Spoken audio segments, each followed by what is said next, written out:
Welcome to the 2022 Ballislife Draft Show. I'm Ronnie Flores with my co-hosts Umana and Chelsea Hopkins. My normal In the Paint crew. We're here for a few hours, for 2-3 hours. We're going to talk about the NBA draft, all the things, all the prospects, all the movers and shakers, who's moving up, who's moving down. There's a lot to go over. So welcome to the show, everybody. Chelsea, let's just jump right into it. What's your first impressions of this 2022 NBA draft? Well, you know what, Ronnie? I think a lot of people have this draft kind of projected as a shallow, or maybe weak draft in comparison to some of the past. But, I think it's pretty solid. I think you got a couple of future stars at the top. Then you have some really, really solid picks kind of just throughout. Besides the big three, we got Holmgren, Paolo, and Jabari Smith that will kind of figure out how they shuffle through and how the order turns out. But besides them, you got a lot of guys that I think will be formidable, that are going to come in and contribute and help teams win right away. So I think that's kind of like what we're going to see in this draft. Unlike some of the drafts of the past, where there's been a clear-cut number one, we've definitely seen the picks kind of shuffle throughout the college basketball season. People say Chet, people say Paolo, people say Jabari. Sure. It's not kind of like, the 2003 draft where we had LeBron James locked in. Everybody knew no matter what, under any circumstances, he's going first. Or, sure. Kyrie in 2011, who barely played and, still went undisputedly number one. So I'm kind of excited to see what Orlando's going to do with their pick. I kind of have my prediction of how it's going to go, but I guess we'll see. But as far as the other guys, honestly, I think kind of after pick number 4 is when the draft's really going to get started. I think it could be a little unpredictable there. We might see teams go with somebody that's maybe the best fit for them. Maybe they'll pass up the best available because they have a lot of depth in that position and they're looking for somebody who can kind of, mesh with what they already have. That's what I'm kind of predicting is going to be the trend of this draft today, just based on the prospects that I've seen and just how I feel like they can contribute to teams. So I'm very excited about that. And I think it's just going to be kind of interesting to see how it turns out. Ani, what do you think, bud? Yeah, I'm with Chelsea. I don't see a superstar or a real top-heavy superstar type draft when you talk about picks 1 through 5. But I think you're going to see a lot of quality players, like Jabari Smith. Chet Holmgren's a kid that, people are wondering how good is he going to be because they see his body and see if they can add weight to it. But I definitely think he's going to be a quality player immediately in the NBA. Paolo, who's probably the more ready guy, out of the three I just talked about.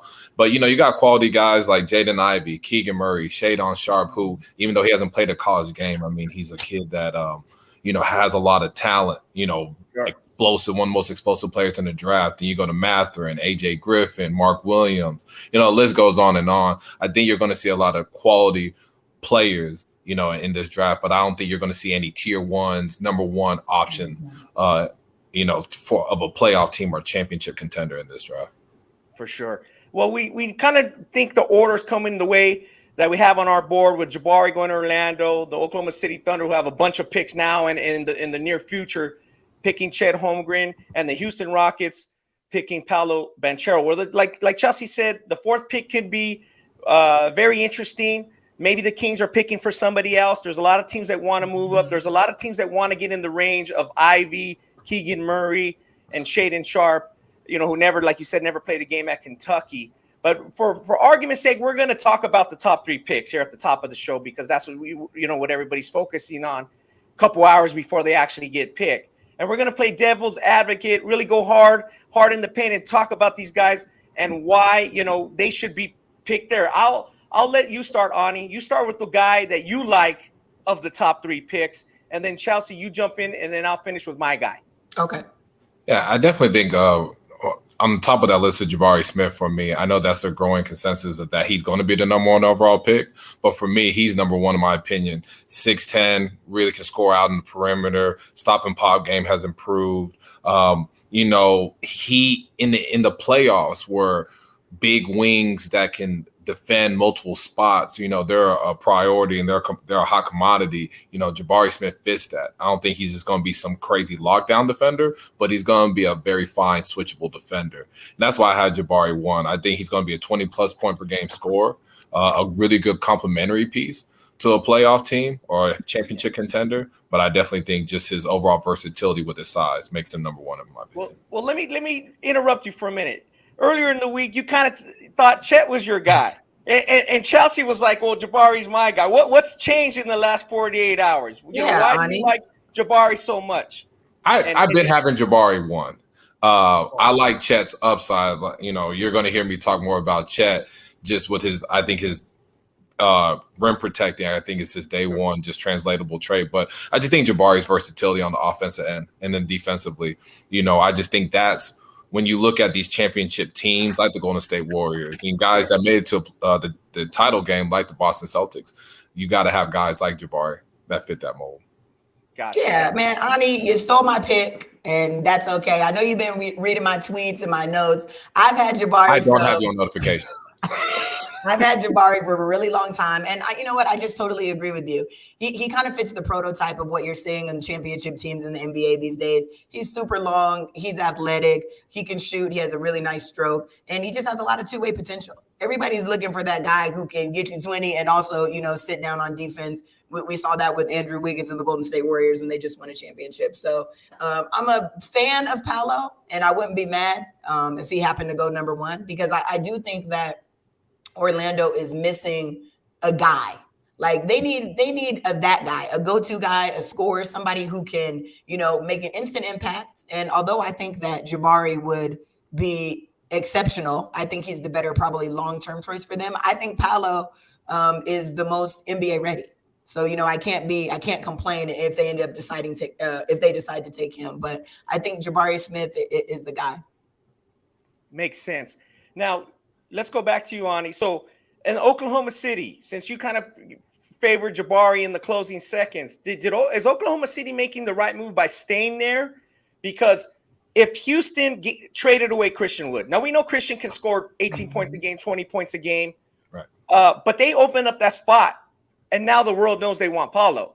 Mm-hmm. They have tried, or maybe we have a few hours, maybe there'll be a bomb here in the next couple hours. Should they have tried to swap those picks and get another asset and make Houston pick at number 2, they get Chet at number 3, and they get something else? Yeah, I definitely think it's something they should look at, or if they haven't already. I mean, just to see what assets you can get. I mean, I don't think you're going to get anything just that can maybe help you right away, but maybe a potential future draft pick, which we know the Thunder love to collect draft picks, right? So, something along the lines of that, if you can get that with Houston trading up, I definitely think that's something that should be looked at. And, the Thunder front office, I imagine that they have. Sure. But I definitely think you hold Houston feet to the fire a little bit. Yeah, I think this Houston kind of, like you said, gave away their cards a little bit. If they're holding ace king, everybody kind of knows it now. But hey, if you get Paolo at 3, go with Jalen Green. They all got to improve. The Rockets were 20-62. The Magic were 22-60. Thunder maybe a little better, 24-58. But again, they need improvement now. So it's very interesting how that plays out. I was picking Paolo. Now that was my guy. You guys, pick your 2 guys, and it's obviously his level, but obviously his fit there, because they open up that spot for him, and it's tailor made for him. He's a physical, big broad shoulders. He can create space. And, he has a resume that did well in college. No, all these 3 guys had a great college year in their 1 year of college. But definitely wanted to talk a little bit about, as we talk about the rest of these drafts, because these guys would be drafted pretty high in most drafts, right. And Ani, I wanted to think, who do you compare Paolo to? And Chelsea, then we'll kind of get your comparison. Okay. Yeah, I compare Paolo to Chris Webber. I grew up watching the San Antonio Spurs, Mavs, the KG, but Chris Webber was one of my favorite players. Just a mismatch problem in the mid post, something that Paolo really excels at. His 3-point shooting is not all the way there yet, but the touch is there. But just Chris Webber with their athleticism, their mid range, their mid post, just the lethalness and just the ability just to score. If they got a bigger guy on them, they blow by them and score. They got a smaller guy, they use their size and finish. So that's why I have Chris Webber as my comparison to him. Ani, are you seeing those highlights? That's his ultimate ceiling. That's got to be his highest ceiling. I mean, Chris Webber is a phenom. I mean, you're talking about a generational top pick, like maybe once at every top 10 forward. I mean, look at Chris Webber. Can he be that good, or is that your highest?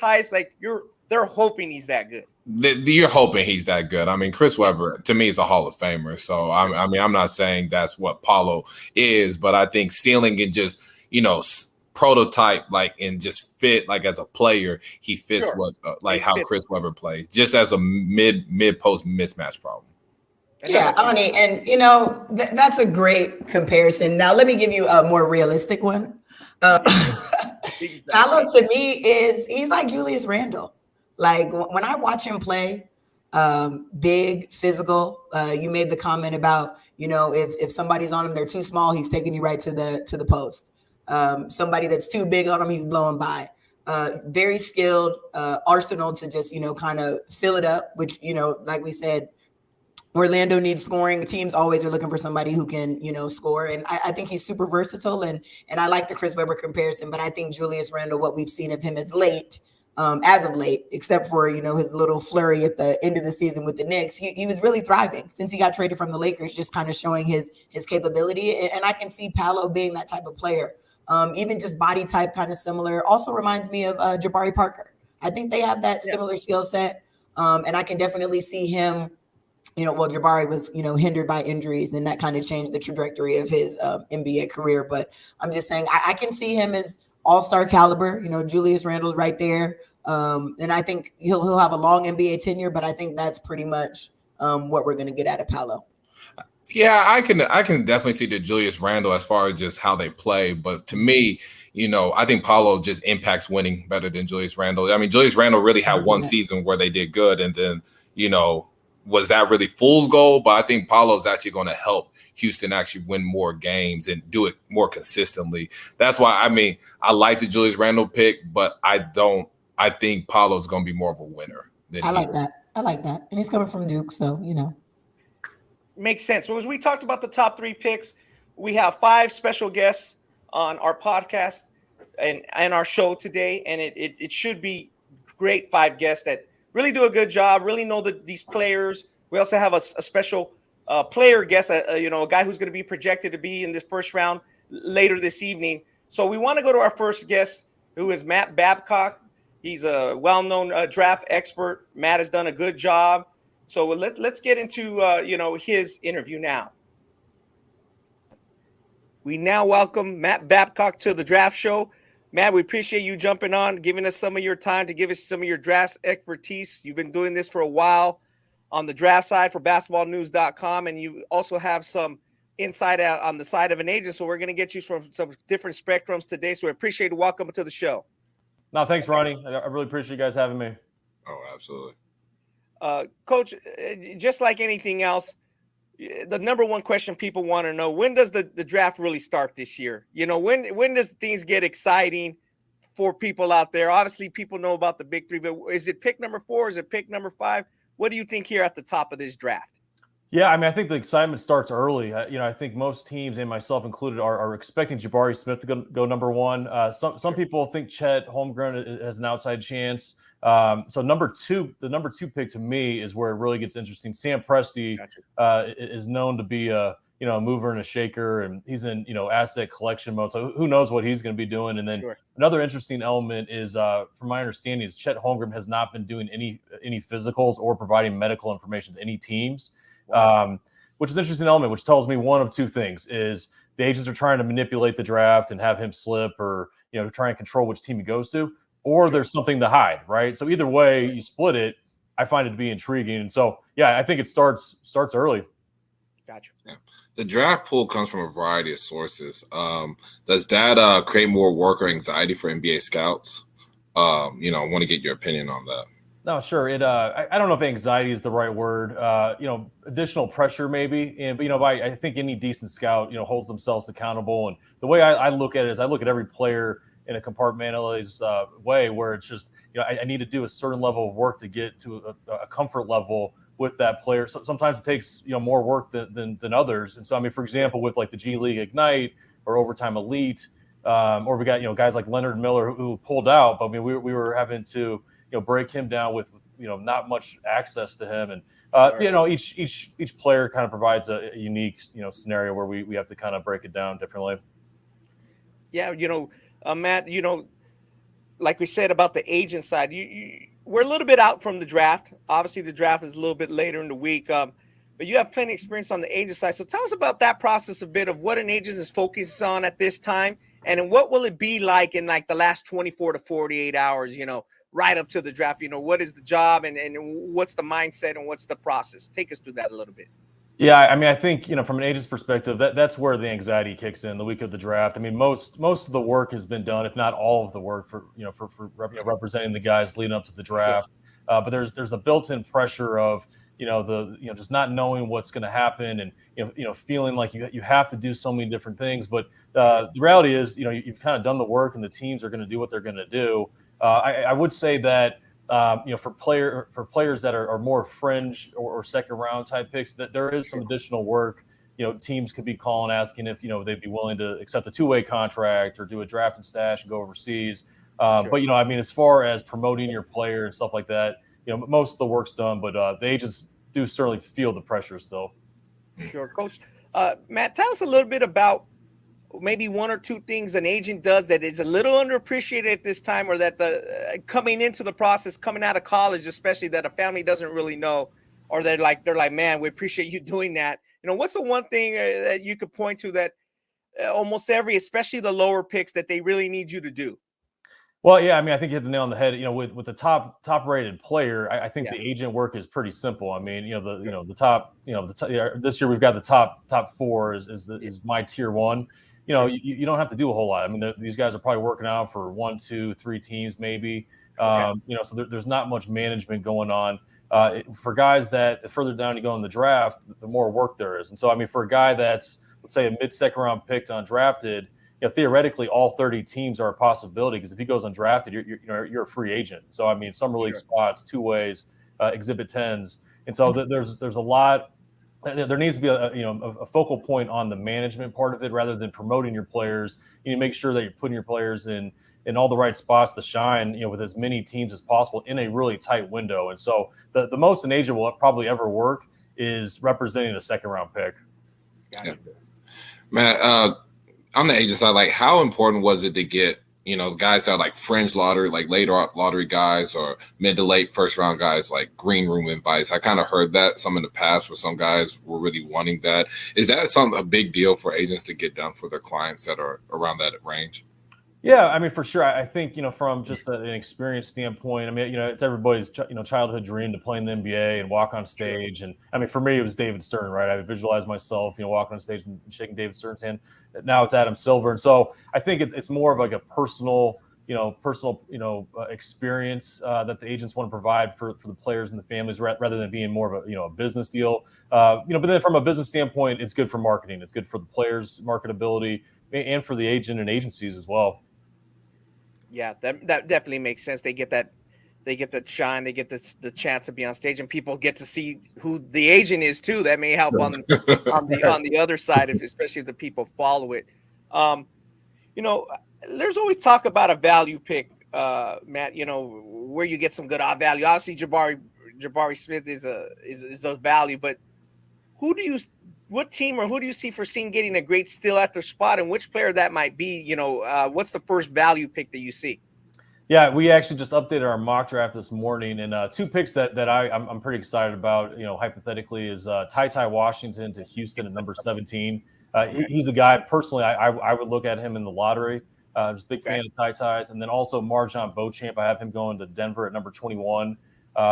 Two kids I just have a lot of confidence in. Gotcha. Yeah, Coach. Yeah, go ahead. Is there any reason you have that confidence, or you think they're great at those picks? I mean, I've just, we're at the tail end of my evaluation, right? And so, sure. I mean, I just got to know these guys. I've followed both these kids for a couple of years, and like I said, I take my evaluation process, kind of look at it, player by player, and I just, having done all the work, I actually know both players personally. I just think both are going to be successful. Gotcha. Yeah. Coach, teams.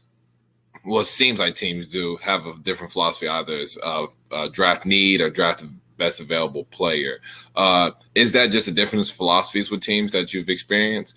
And then also, just where do you think in the draft do you think guys should start drafting best available? I think it's case by case, and there's definitely different philosophies, from general manager to general manager. I mean, I remember being an agent in certain teams. If they weren't like dead set on a guy, they would just take the best athlete, just as an example. I mean, that's one philosophy that I've heard in the past. I think a lot of it depends on where is that team at as far as their development. Are they trying to win now? Are they a young team, rebuilding? Are they looking to collect assets? And then also too, I mean, what are their options? I mean, because it's every pick that we simulate, we're looking at upside guys, we're looking at guys that are ready to go, and you kind of just got to weigh it out and juggle out all the variables. And so I don't think there's a clear cut answer. I think you just kind of look at it case by case. That makes sense. That makes a lot of sense. Especially every team is different. This is a bigger overlaying thing about the draft. There's always can be trades, and there may be some trades leading up to it. But also with DeAndre Ayton, a former number 1 pick of the Suns out of Arizona, there's a good chance he doesn't return to the Suns, and that's at least what we're hearing on the surface. Is there any viable signing trade move the Suns can make in this draft, or is it just, are they going to have to play it out? What are you hearing there? Yeah, I mean, I don't really have any real inside information on that. Obviously, it seems as if the writing's on the wall that his days in Phoenix are numbered. And I think they would be remiss if they didn't get something back for the number 1 pick from a few years ago, right? Yeah, so sure. I'm fully expecting a sign and trade. I don't know exactly what that looks like, but I'm just like you guys. I'm curious to see what happens there. Sure, Coach. Sacramento at number 4 and Portland at 7 are both teams that are trying to get into the playoffs, not really in a rebuilding stage, trying to get in now. Is there a lot of value in those picks that you kind of been hearing, like teams that want to trade up in those spots? Just kind of what are you hearing about those two situations? Yeah, I mean, the number 4 pick is really interesting. We have Jaden Ivey going there to Sacramento, and I don't think Jaden Ivey's the greatest fit there. I mean, they already have De'Aaron Fox. And with De'Aaron and Jaden are both, more speedy on-ball guys, get to their spots rather than being, perimeter threats. Even though their shots aren't broken, it's just not their bread and butter. And so not the greatest fit. However, I have a hard time seeing Jaden Ivey slipping past 4. I think he's a guy that teams will probably look at trying to move up to get at. Obviously the rumors are flying that New York wants him badly, which I think makes so much sense if they could put together a trade that makes sense for Sacramento. As far as 7, I mean, that's the next tier, but we still got some good players. That there's, a handful of really good wings with Mathurin and Johnny Davis and Shaedon Sharpe. Sure. And so, yeah, I think both picks, hold some value. Number 4, especially though. Matt, talk a little bit about that. You said like Portland. What do you think? Dame Lillard's window with that team is. What do you think they need? He's obviously a superstar, or about as great as a superstar as any player can be. That really hasn't made a big run in the playoffs. What do you think Portland needs to do? Do you think they have any chance they can keep this pick, or do you think that's just a death sentence for their long-term viability with Lillard? Yeah, they're in an interesting spot because they need to win now to keep Dame happy and keep him in Portland. I think there are some players that are ready to go right there, and so unless they get a trade that's worthwhile, definitely keep the pick and take one of these guys that is ready to go. From a need standpoint, they really need a big man. In the days of really prioritizing centers is really kind of gone away. And so do you take a guy that high at the 5? There's Jalen Duren, Mark Williams, which I think is possible. It's going to be an interesting. It's certainly an interesting pick to see what happens there because I don't think there's a clear no brainer decision. Gotcha. Yeah. Our team, or in your thoughts, are weaker teams already making moves, getting positioned for the 2023 draft, maybe to get Big Victor, or do you think they're just really kind of prioritizing now?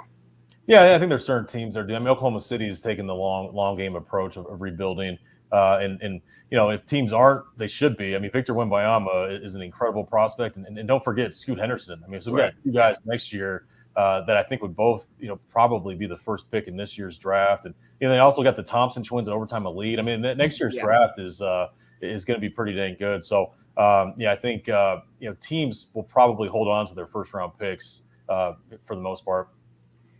Yeah, I'm looking forward. Tell us a little bit about Victor and Scoot. Like, do you think they're very good in comparison to this year's crop, or do you think it's like, yeah, they're once in a every 5 to 10 years good? Give us a little perspective how good you think they are.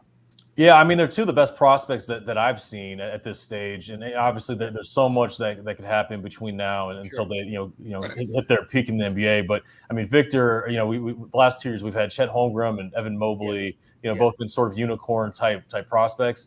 Victor's like that on steroids. I mean, this guy's 7'3", long as heck. He's skilled. He shoots threes. He's got a knack for blocking shots. He needs to get stronger. I mean, I mentioned steroids. He definitely is not on steroids because he's very thin. But no, I mean, from a skill set and physical tool standpoint, other than being physically weak, I mean, he is so intriguing. And then you've got Scoot Henderson, who's a totally different prospect than Victor. I mean, he's an on-ball point guard, sort of in like the Derrick Rose in his prime type, where he's got so much burst and physicality. I'm really excited about both of those players. Gotcha. As we close out and let you go, I know we know your time is very valuable, especially around this time. What player do you think excites you in this draft that a team maybe he'll slip a little further? Was this one guy maybe in the mid round or the late first round that you really like, that you think is going to really stick and make an impact in the league? Yeah, I mean, I think there's a few guys actually, and I think it's more of the younger guys that have upside rather than establishing themselves. Max Christie comes to mind from Michigan State, Moussa Diabate from Michigan, Josh Minott from Memphis. I mean, these are all guys I don't think they're absolute slam dunk sure things. But if it clicks, I mean, I wouldn't be surprised to see any or all of the three being starters in the NBA at some point. Wow, that's great. That's great to hear. I know they're happy to hear that. Matt, tell us a little bit about where you can find your draft board, where you can find the updated draft board leading up to the minutes in the draft, and where they can find your work, just so people can check your stuff out. Yeah, so basketballnews.com, we're the draft tab, and then you can follow me on Twitter at MattBabcock11. Appreciate it. Appreciate your time, Matt. Appreciate you down the line. No, thanks, guys. Take care. You too. Take care. Bye. Wow. Matt gave us a lot of great information. Super, super, super insightful. I really liked how he kind of gave us a little more insight on just the thought process of these teams and the general managers and kind of how they decide how they're going to do picks. And, he hit the kind of nail on the head when he said it's case by case. Like, you look at teams that sometimes they want a guy that's ready to go. Sometimes they're looking at upside. We kind of got our guys now. Let's get somebody that we can, work on a project. Or, sometimes you see teams that don't even care about the draft, like my Lakers, who have no picks and no nothing, and what's going to happen to us. So, I found that information just really cool. Also, too, he said a player that is just music to my ears, one of my favorites. I really, really like Ty Washington. Got the opportunity, to see him when he came in Vegas. He played in the Ball Dogs All-Star game, I think maybe 2 years ago. Sure. So I got a chance to check him out. He had a decent season in Kentucky, struggled a little bit towards the end. But I really like what I see from him, and I think he can certainly help a team. The Knicks need a point guard. A lot of teams could benefit from his services. So I really liked that, kind of Matt just gave Ty a shout out. And then, obviously Jaden Ivey, he talked about him, he can't really see him slipping past number 4. I feel like that would be crazy as well. But, at SAC, they don't really have a super need for a guard at this time. So I think it's going to be interesting to see where he ends up. But I think super talented. Both guys are going to, make their mark in the league. And I'm kind of excited to see what happens. Yeah, Mike, Matt, who, he's been an agent, so he kind of seen in multiple sides. So love his insight just on how GMs think, agents think, just the importance of, like, we asked about green room, and then case by case about just players and draft picks and availables. And then, he also talked about the 23 draft, really giving insight on there's decent amount of teams that are in a full rebuild mode. They're trying to position themselves to get Victor, to get Scoot, the Thompson twins, Amen and Ozar, they're guys that are projected top 5 guys, Nick Smith. So interesting to see that there are organizations that are position themselves for the 2023 draft class, which they see more primary, threats, scoring threats for the program. Yeah, no doubt, Ani. He mentioned a lot, and I wanted to touch on a bigger topic that you guys both talked about in relation to Matt's interview, and it's with the draft, this 2021 high school class got evaluated much less than all the other previous draft classes. Now, in the old days, before Ronnie and Chelsea, you guys were doing this, it was usually 4 years later when we looked at it, say, how great was that high school class? Now it's obviously 1 year in the one and done era. The next year, the top guys are usually in that draft. Even if they don't have a good college season, as we see this year, they go to the draft because they want to get it done. Why go back to college and keep showing everybody you're not that good, right? You want to get out there and try to get it. Sometimes it's just better to be in a pro setting. And obviously with the G League, for some guys, that is the best setting, as we're going to talk about in the future. But he mentioned Ty Washington. And, Ty was one of the guys that was able to play in the COVID pause, the pandemic. Ty was in Arizona. It just happened to where he lived. And a lot of people were able to see him and evaluate him, and it helped his evaluation tremendously. You look at guys like Paolo, they didn't get a high school senior season. Jaden Hardy didn't get a high school senior season. There's a few others if we look down that list. So I wanted, Chelsea, do you talk about that? Because there's some guys on our board that Jaden Ivey, a few other guys, they weren't necessarily high school stars just from last year. Some of them had breakout sophomore campaigns, and then some of them weren't highly ranked in the top 20 last year in 221, but they had great freshman years and they put their name in the hat. Yeah, well, ultimately, I think it's all about buzz. Obviously COVID and the pandemic was definitely put some kids at a disadvantage, but you got to go while the scouts are talking about you, while the name is hot, regardless of, their ability to always see you. The mock drafts are always out. People are always trying to evaluate, even if it's a small sample size. So, if you have the opportunity, like, Ty didn't finish that strong at Kentucky, but, people had him on draft boards, people had him going. So I just feel like a kid like him, especially, you can benefit from, taking that leap to the NBA.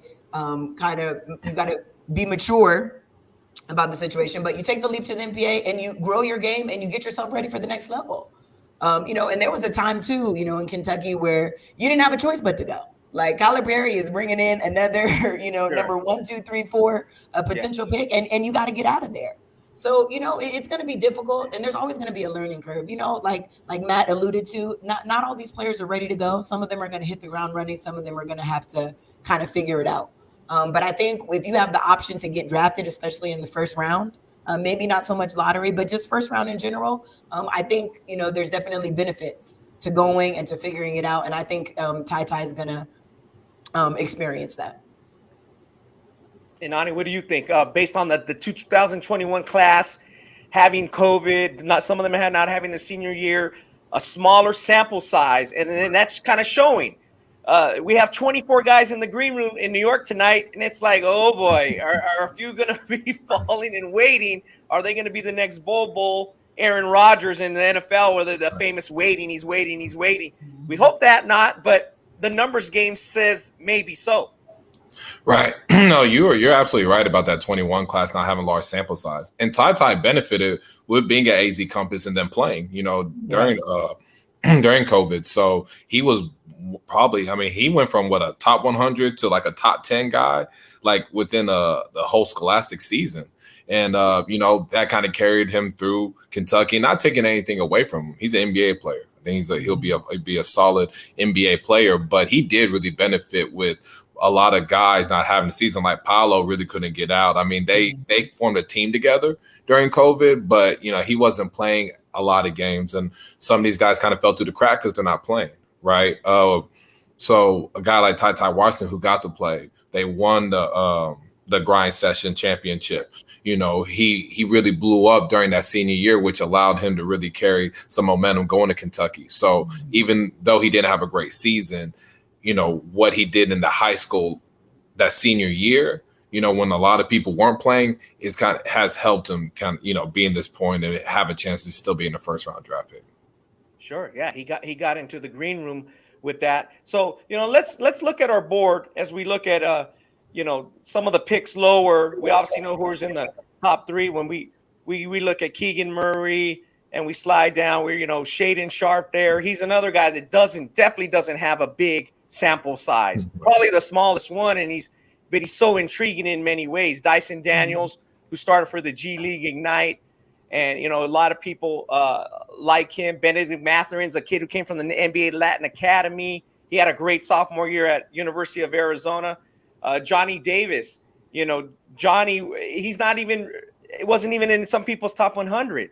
Malachi Bram, his if we go into his profile, you can see Malachi, even though we might say he might get picked at the 14, where that's where we're projecting him.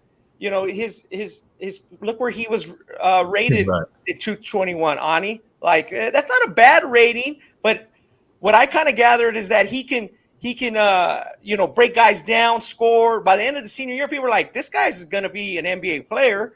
And we didn't really project that a year ago. Maybe after 2 or 3 years, he might have put his name in, but he elevated that and jumped in. Obviously, he went to St. Vincent, St. Mary, where LeBron went, and his coach, Drew Joyce, who's been a guest on our podcast, has nothing but great things to say about him. So what do you think about some of those guys? Look at here, we see Malachi's highlights.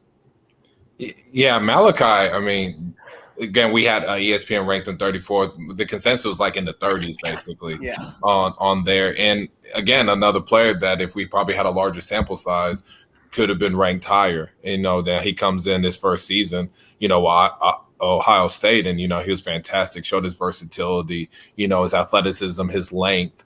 Malachi just had a fantastic year, and now he has a chance of being a lottery pick. But I think he's someone that, if we got to see more games during that his high school senior year, I think, you probably see him more no-brainer McDonald's All-American type guy. Just because, the talent's always been there. It's not like he went to Ohio State and all of a sudden he got to show these things, right? Yeah, no, change of direction there. He has a big body. Yeah. Ani, who do you compare him to? I mean, because he is a good first step. I mean, the guy you see on those highlights, he's very good. Who do you compare Malachi to? I compare him, this will be the peak. Like, I'm not going to say like Paul's going to be Chris Webber. Chelsea. Let me say that before. Yeah. But I do kind of compare him a little bit to Chris Middleton, just like how he's kind of cerebral and gets into his spots and score, and he defends. I think he has two-way impact. I think I like him just kind of game-wise similar to Chris Middleton, like a shorter version, but he has really long arms, so he'll be able to defend multiple spots and switch and even go cover a three-man, from time to time. So, yeah, I kind of give like Chris Middleton type vibes, but a shorter version. Okay. All right, Ani. I'm okay with Chris Middleton in this comparison. But I totally agree with you. Long, he has the ability to be a good defender. Kind of what stood out to me about him this year was 41% three-point shooter. Yeah. So, obviously the game is going to stretch out a little bit farther when you're in the NBA, but he definitely is capable, would definitely impact the team. I feel right away, one of those guys that you can just kind of stick in and is going to do some good positive things for you. So I think you can't go wrong picking him up. Yeah. For me, my comparison, I know you will. I'll go a little more contemporary, because if you look at Chris Middleton, he was the 39th pick of the draft. So he's a value pick. I mean, my guy was drafted a little higher. My guy went, one of them, it went number 4, but I'll go with the guy who went in the Chris Middleton range, who was drafted 40. Another guy who should have been drafted higher. Again, there was questions about him, is Lance Stevenson, born ready. I think he has that type of body. And when I look at those highlights, Lance is, dances with the ball a little bit more, but that New York game. But you take away that New York game, and they have a similar body. They can get by guys. They can shoot. So Malachi can continue that percentage. Like you said, Chelsea, 41%. Translate that to the NBA. He's going to be very good. And again, our two comparisons are drafted right near each other. But look at in this draft, Malachi is going to go a lot higher. Obviously, he may not have that much freedom that Lance eventually gained as a good scorer in the NBA. And like you said, Chelsea, maybe he's even a better defender, maybe a little bit more in a team concept that he's gonna contribute. Obviously, Coach Drew and Ohio State's a little bit more conservative in the way they do things, and Lance is coming out of Brooklyn. His game and his confidence. But I think Malachi could develop into that and last. Both of those guys are going to last. And as you guys know, Middleton is a contender for a big time contributor to a championship contending team that has won a championship. So if he falls there at that pick, Malachi to the Cavs, I mean, I think the Cavs are going to be very happy with what he brings if he falls to that pick. So it'd be very interesting. And, Matt did talk about some of the guys that are in the G League. Let's talk about the guy, the G League Ignite team. Chelsea, just what was your highline take on the G League Ignite team, those 5 prospects, and just the team in general? It's a different evaluation. You're playing against professionals. You're not playing against Cornell and Xavier and UNLV. What do you take your high line about the G League in 19 this year? And you pretty much hit it on the head, Ronnie. Like at the end of the day, these guys are already playing against pros. They're playing against guys, that have been there, that have done that. You're playing in the G League. Some guys are there fighting for their lives, fighting to get on the NBA roster. They've been there for 5 seasons now, So they're playing super hard. And I think that there's no better way to kind of prepare yourself than to be in those situations. So, we saw some of the G League guys, kind of shuffle around, move up and down throughout the season. I'm going to talk about my boy, Jaden Hardy, Vegas kid, who, we've seen him drop a little bit just because of his inefficiency. But I think it was just who he's playing against. There's always going to be a learning curve. It's much different than the caliber of players that you're playing in college. But I think the G League is a good stepping stone for guys kind of to find their way. And ultimately, I think the G League players are going to do great. Just kind of, I think fit also too is going to be a huge thing with them. Like, where do they fit in? What team do they go to? Can you land, with the organization like the Spurs, for example, that will be patient with you, that will give you that time to develop and let you come into your own. So G League guys, they're going to be on the board. I'm hoping that Jaden can, drop a little bit back to his original projection. I know he's kind of out the lottery now, but I still see him as a first-round pick. And I'm kind of excited to see what happens. Chelsea, what would you say to the people like, let's say, Jaden Hardy lost millions going to the G League. He should have went to school, right? Because, the draft, he was projected at one point a top 5 draft pick, and now, it could be middle to late first. What do you, for me, just my opinion, I think at the end of the day, if he becomes a player, the money ain't going to matter, right? But just want to get your thoughts just on people saying that he lost money going to the G League. Oh, absolutely. And I think just that is a part of the game. Like, it's a part of the journey. You make these decisions, you take risks. You see guys, like on a much larger scale who bet on themselves and maybe don't take a contract extension. Maybe they left, $80 million on the table, hoping that they would get more from this team or that team. So, hypotheticals, you can always say what would have happened, should have happened, could have happened. But at the end of the day, Jaden Hardy's a player like anybody else. You have to perform and he can make that money back. Like, once you get into the NBA and you start rolling for real, that little money, he ain't gonna miss it at all. So I think he is right where he's supposed to be. A lot of times the journey is not sweet, and you may not always, things may not always work out, as planned. They had him as a really, really high projected pick prior to the G League. So, things didn't work out that way, but he's still going to be an NBA player. He's still going to have a chance to make a ton of money, and I'm sure he will. So, 3 years from now, this will be water under the bridge when he's going to do a contract extension potentially with the team, and he'll be good to go. Yeah, I wanted to get you guys' take because you guys both made an interesting take.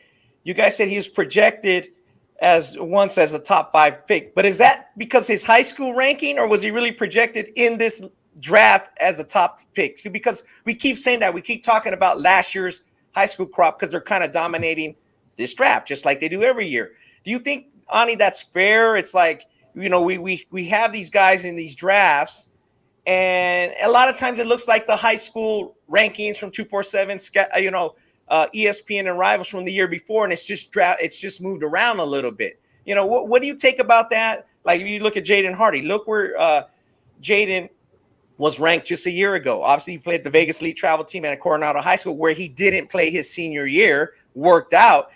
He looks like a great player, catch and shoot, working out. I mean, he's might be the best catch and shoot player in this draft, but he does more, if he focuses on that. Once he tries to break guys down, and now he's going to try to get open shots, that's where he ran into some trouble, maybe finishing at the rim against pros. But when you talk about his shooting, he's one of the best shooters. Look, Ani, look where he was ranked. So right. What is that you're saying?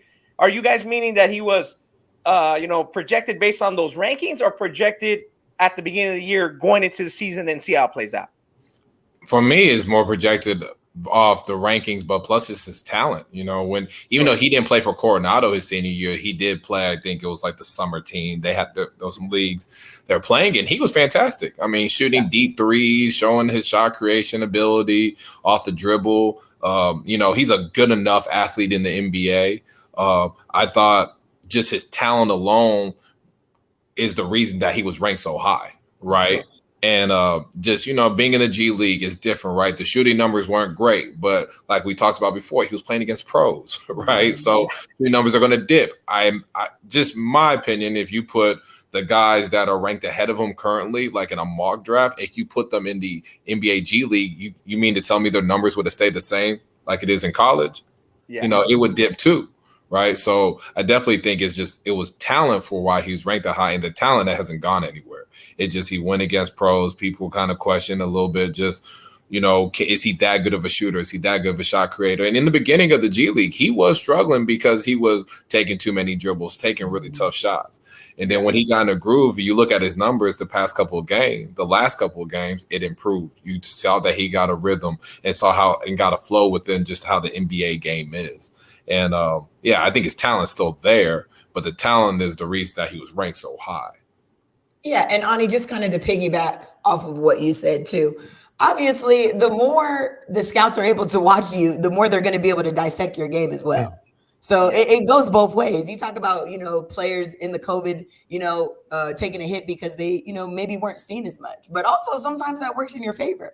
We see historically that guys have sat out of NBA Combine. Like, why are you not playing in the Combine? Because, they may see something that they didn't see when you were, in college or in high school or whatever. So I just feel like, sometimes you don't always get the fair shake because he was being evaluated against professionals as opposed to some of these other guys that were playing, in college. And, people got to see a lot of them. You're playing on the G League Ignite team. That's the NBA's developmental team. Right. They're going to have more access to Jaden Hardy than, anybody else. And they're going to be able to nitpick and dissect and what does he do good and what does he not. So I just think it was kind of one of those situations. But I think the talent is undeniable. Now, whether it's going to translate as quickly as people may like, or maybe even translate to him being that projected, number 4 at the time, like he was, that, that's to be seen. But what he's done up until this point, I think it's all right. I think he's on pace to still being a good, formidable NBA player for a team. Right. And then, people look at guys like Jordan Poole, who took a few years to really become the player that he is now. Obviously, I'm not comparing him to he's going to be like Jordan Poole, or, like Jimmy Butler took some time, Kawhi Leonard took some time. I think it's going to take a little bit of time for Jaden Hardy to really show his scoring prowess in the NBA. But that's okay. Like you said, if he goes to the right fit, like a San Antonio Spurs, or someone that's willing to take time with him, maybe take some G League, time and, figure some things out, I think he'll be good. I think it's going to be like a 3-year process with him on seeing how good of a scorer he is in the NBA. But if someone's willing to be patient, then we'll really get to see it. Yeah, sorry, one more thing, Ronnie, real quick. I think it's funny that you said Jordan Poole because that is the comparison I actually had for Jaden Hardy. I think he's going to be a late bloomer. I think once he figures it out, the offensive arsenal is 100% there. I think he already is a better defender than Jordan Poole. He has the lateral quickness to do good defensive things, and he has length, and he has actually some really good instincts. And I don't want to sound biased, but I've just seen this kid a lot. Him being from Vegas, I've watched him a lot. I've watched him in pickup. I'm just really confident in his ability. Now, I don't know how quickly it's going to transpire, like I told you, but I definitely can see it. Yeah, very interesting. You mentioned that comparison. Jordan Poole was picked number 28 a few years ago, and look how that's worked out. And we have Jaden Hardy 22 right now. Again, he's one of the kids in the green room in New York, and he's a few hours away from his life changing. And we're gonna now talk to our next guest, and those guys, Jaden Hardy, Michael Foster, Dyson Daniels, Jason Hart, the head coach of the G League Ignite. He's gonna give some insight on the team. They also had some veterans, and we're gonna go to that now. And obviously, Jason Hart was an NBA vet, LA guy who played at Syracuse for 4 years. Welcome, Jason Hart, the head coach of the G League Ignite, to the Ballislife draft show. Coach Hart, how are you doing? I'm doing good, man, this morning. How you guys doing? Doing good, Coach. Doing good, Coach. Appreciate you jumping on and giving some of your time and your perspective for the prospects in this draft. Are you getting ready for the draft? Or, are you getting excited for some of your guys to get chosen in this draft? I'm very excited. These guys put in a lot of hard work, dedication, and now it's time for them to get their rewards, and I'm just it's ecstatic for the draft and our program as well. Got you. Coach, your roster literally has players from all over the basketball rainbow. You know, you guys got guys from all walks of life, 4-year college guys that didn't play college like CJ Miles, guys that were highly recruited like Amir Johnson, you know, and then you have your young guys. You know, was it difficult to build cohesion with this group just because they're coming from all different parts of basketball and then trying to make a professional team? I thought the group was well put together. I thought everybody kind of knew their roles. And then for our veteran guys, like you mentioned, Amir and guys like Pooh Jeter, their job was to mentor and help a coach. And I thought they did a great job of that and allowing the young fellas to make mistakes, but also helping them on and off the court. So it was great to build cohesion because everybody knew their roles and what they was there for prior to us even coming together. Yeah, because you have 4 out of your 5 guys are expected to get drafted in this year's draft. Want to compare, you know, your preparation in college compared to their preparation. You know, what's the comparison? What's the difference? Just within all that. Well, college is a great place to get a great education. I think I went to school for 4 years and get my degree. So I think that's first and foremost, education is number one. Our program is a little bit different. Although they are in school, it's more focused in getting you ready for your craft and your journey to be an NBA basketball player. So we spend far more time training, skill development, on and off the court, weights, body, mind. The focus is on you becoming a pro. And so we give all our time and resources to that. And I think these young men are coming for that. And I think it's a good situation, a good place for them to concentrate on their craft as opposed to trying to mix education and their craft. It's tough. Yeah, that makes a lot of sense. It's a little bit more focused without the outside distractions. Correct. You know, were you surprised, or what surprised you most about their development as a group? Like Ani said, 4 of the 5 are expected to get drafted. And which one improved the most over the course of the season from where it started? Obviously, we're talking about Marjon Beauchamp, Dyson Daniels, Michael Foster, and Jaden Hardy. Well, I wasn't surprised that because they all had success on during the season. All of them averaged double digits, and they all played a level up, meaning the competition they played against was really tough. I wasn't surprised because all 4 had a focus and a mindset of they thought they was pros on Monday, Tuesday, Wednesday. But not only did they think it, they backed it up with their play. The person that had the most strides throughout the season was Dyson Daniels. I thought from where he started, a little hesitant, being that he was from Australia. The game was a little bit faster, a little bit more physical, and then he came right into the pro ranks at 18 years old. I thought he improved over the season because he had to learn the most, culture-wise, being so far from home, speed of game. And so I thought his development was took the highest leap because he had to learn so much. And then also he played the point guard for me. So he really took the biggest leap throughout the season. Yeah, I agree with you with Dyson. I mean, he's a player now that you see potentially a top 10 draft pick. And, you know, prior to the season, you know, people wouldn't have thought that. But just seeing come to the games, I agree. I thought he had one of the biggest strides. Talk about what you think is going to make him a good pro, and who does he compare? Who do you compare him to as far as guys in the NBA? You know what? I've been asked that question a lot on his comparison. It's kind of hard, but I think he has some similarity traits of Lonzo Ball. He's probably a little bit bigger, but he's going to be successful because, like Lonzo, they're really, really good defensively, right? And so coaches love young players that can commit to that part of the game. And then he pass. He doesn't pass it as well as Lonzo, but he's a willing passer. And he's a team guy, and that's what they're looking for when you're young. It's tough to find team guys at 19 years old. Normally you think about me. So he's a we guy going through the door, and I think that's going to spread. It's going to be contagious in the locker room, and he's going to be welcomed in with open arms. That makes a lot of sense. Yes. He's a team-first guy. Yeah. Coach, Marjon Beauchamp, he's versatile, and he seems focused on making it. You know, tell us a little bit about him and maybe who he reminds you of. I mean, obviously people knew about him on the circuit and a little bit different than Dyson, but he has a lot of talent and talk about his growth and maturity. Well, I offered him a scholarship at USC, so we tried to recruit him at USC. Like you said, people knew about him on the West Coast, being that he's out of Washington. Yes. But he's a big wing that every NBA team is looking for. Being the size of 6'6" with a 7'1" wingspan, he has very good defensive instincts. He's a good anticipator. He gets steals, and then his biggest skill set is playing without the ball. He knows how to score and cut and move and get buckets without having the plays ran for him. And to me, he's trajected to be similar to Mikal Bridges. And a lot of people say, well, how you think he's gonna be that good? Well, Mikal Bridges was a red shirt at Villanova, so he wasn't projected to be what he is.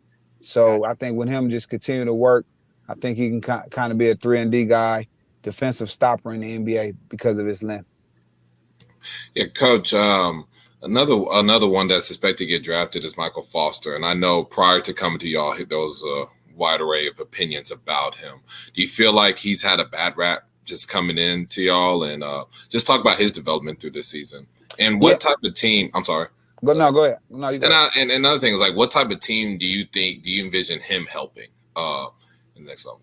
Well, that's a good statement you made. I never seen anything that will make me believe that he has a bad rap or he's a bad kid. I think sometimes we judge when players don't smile, or we judge them when, parents have the control of their kids. My son went to 3 high schools, so he's not a bad kid. Those are decisions I made. So I think sometimes we put it on the kid. But Michael Foster, man, was a great young man to work with. Never gave me 1 ounce of problems. Came in and worked hard every single day.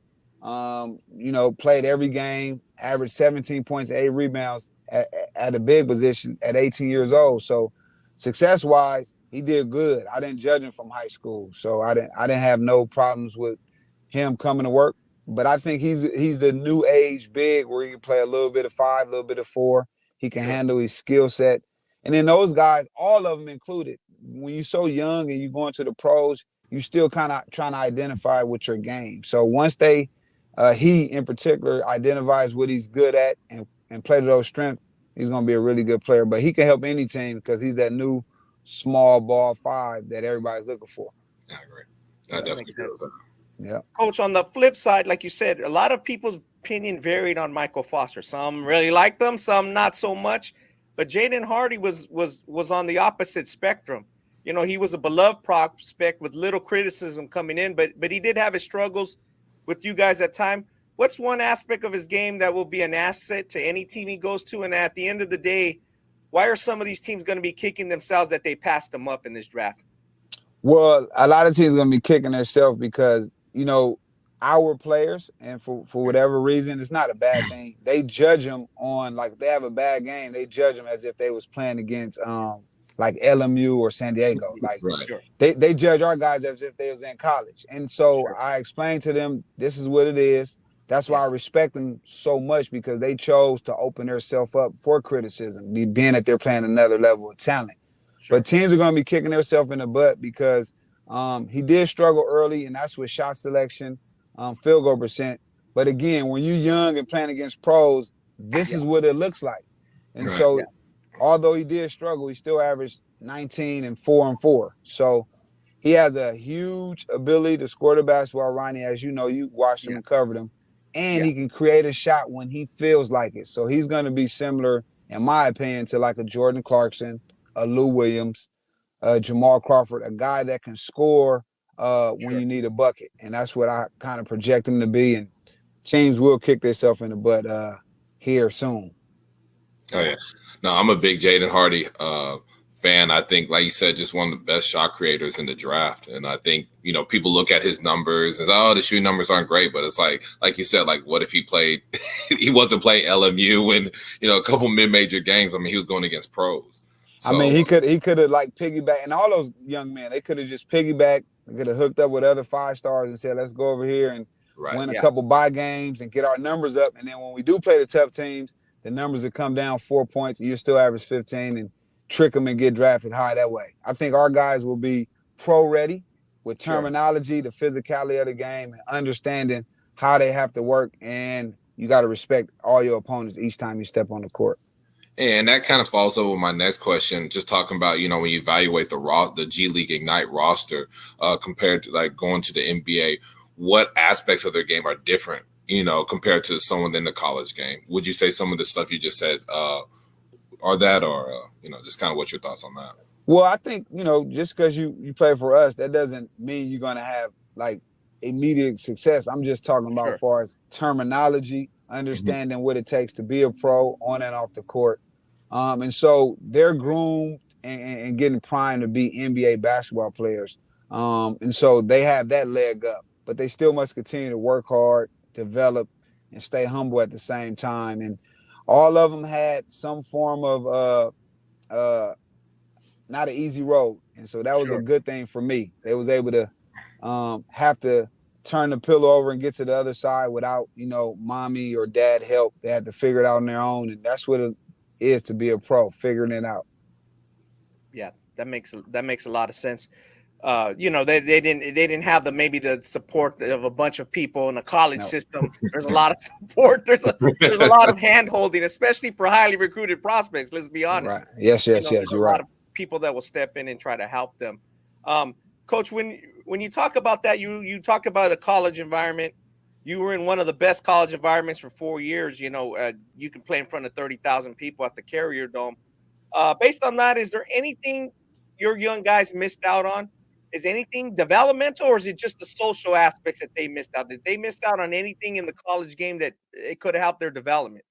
You know what? I think they probably missed out on camaraderie with going to football games with a team, or maybe something like a sorority party. But all these individuals, as you know, Ronnie, they had every college in America that wanted them, and they chose to go this route. So I would say they missed it because I lived that life, but they was determined to become pros at this age. So they didn't miss it because they never went through it. I just wish they probably could have experienced some of that, but their mind was far different from how I was thinking. They wanted to be NBA basketball players, and that's all they had their sights set on. Yeah. And shifting gears, Coach, kind of looking ahead, I know the 2023 draft, Scoot Henderson will be eligible. Just talk about his development. Right now is between him and Victor for that number one draft pick. But Scoot had a terrific season. Just talk about him as a player, him as a kid, just how he's developed, and just what's just going to make him a really good pro. Well, for one, he played pro ball last year, so coming in this year, he'll be like one of the veterans on our team at 18 years old. He has the ability to focus crazy, and his maturity level is something I've never seen. I've been recruiting college, high school kids for the last 10 years, and I've never seen a 17-year-old with that much focus and resilience. I mean, he just matured beyond his years. He's a physical specimen, and he's a hard worker. He's, all those dudes is first in, last out.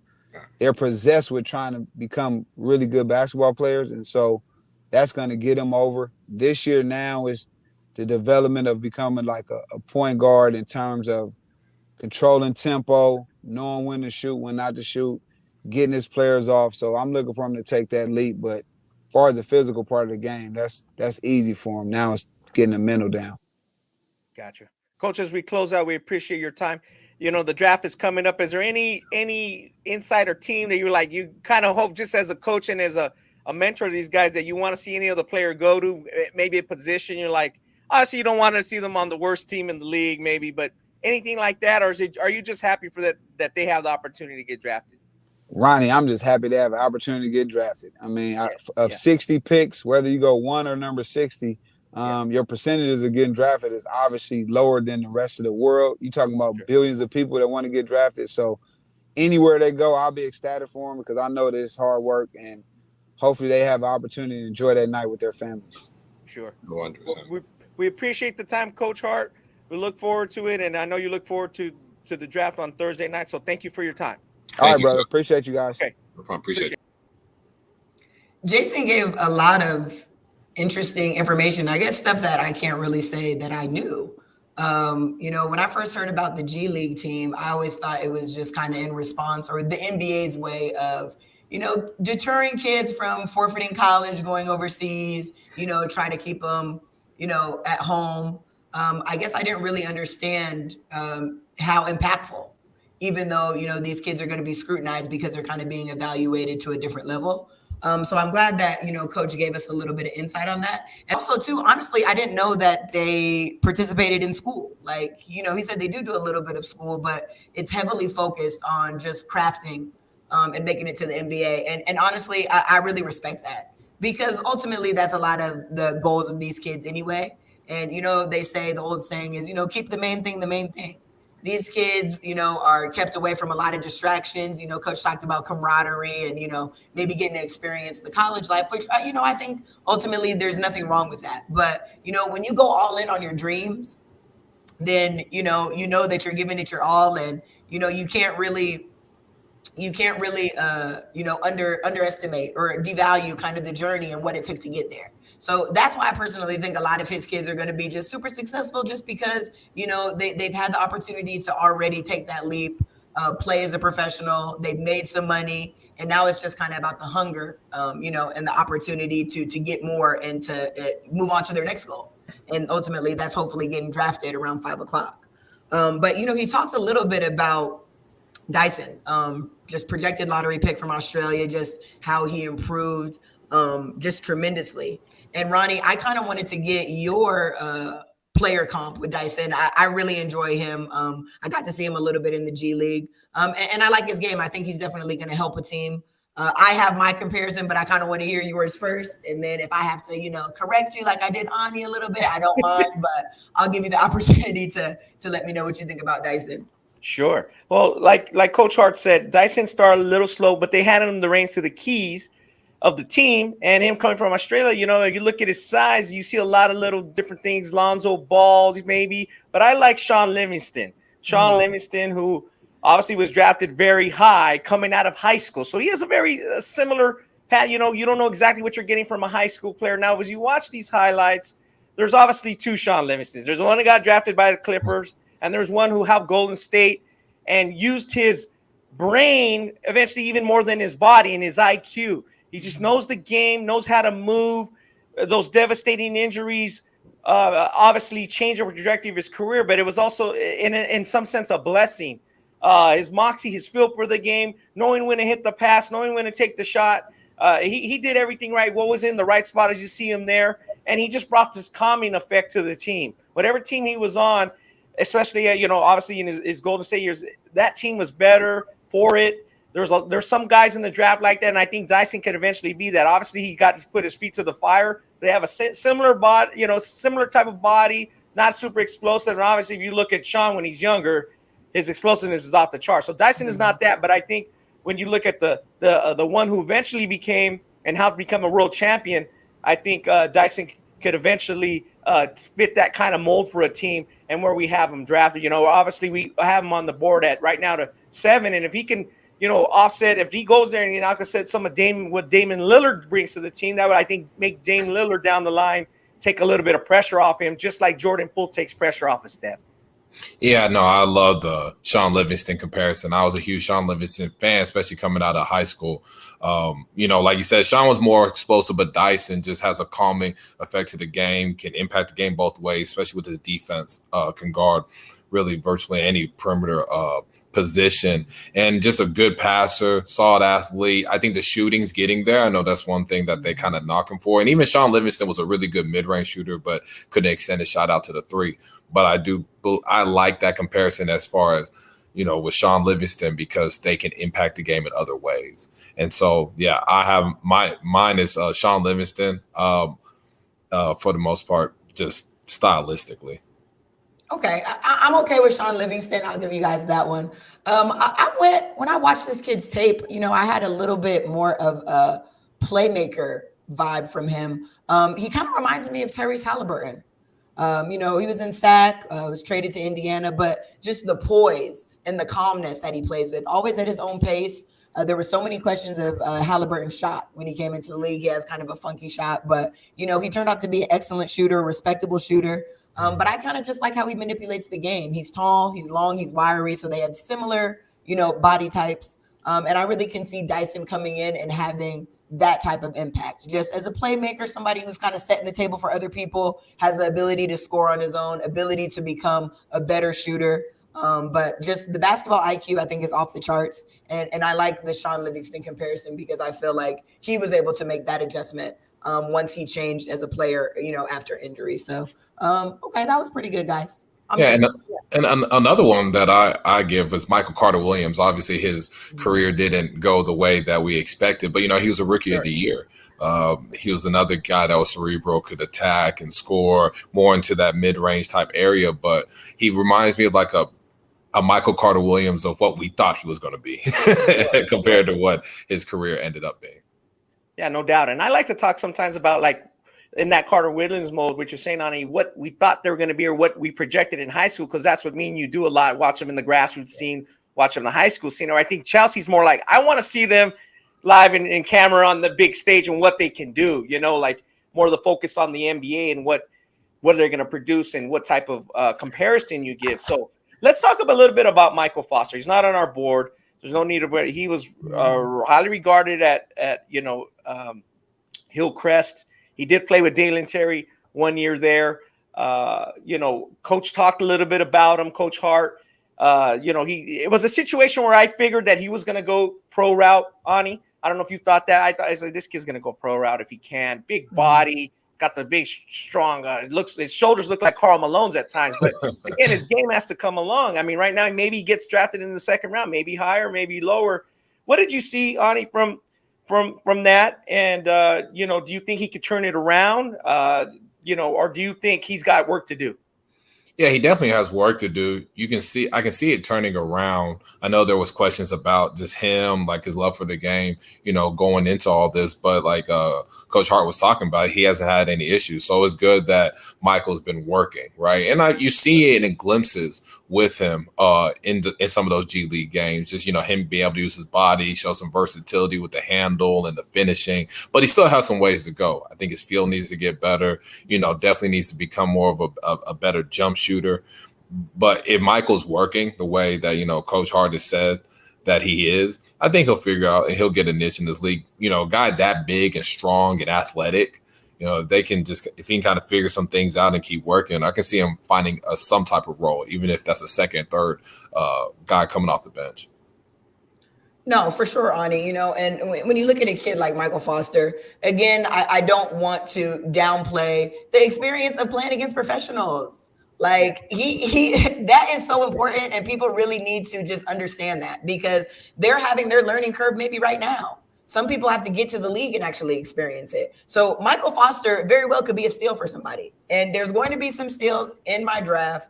And just kind of to piggyback off of that, I want to give you a name of a kid who I think is going to shine. And he's probably going to be a late second rounder. This kid, Alondes Williams from Wake Forest. He was a transfer, I believe, from Oklahoma. Transferred to Wake Forest. And if you look at this kid's highlights, he's absolutely incredible.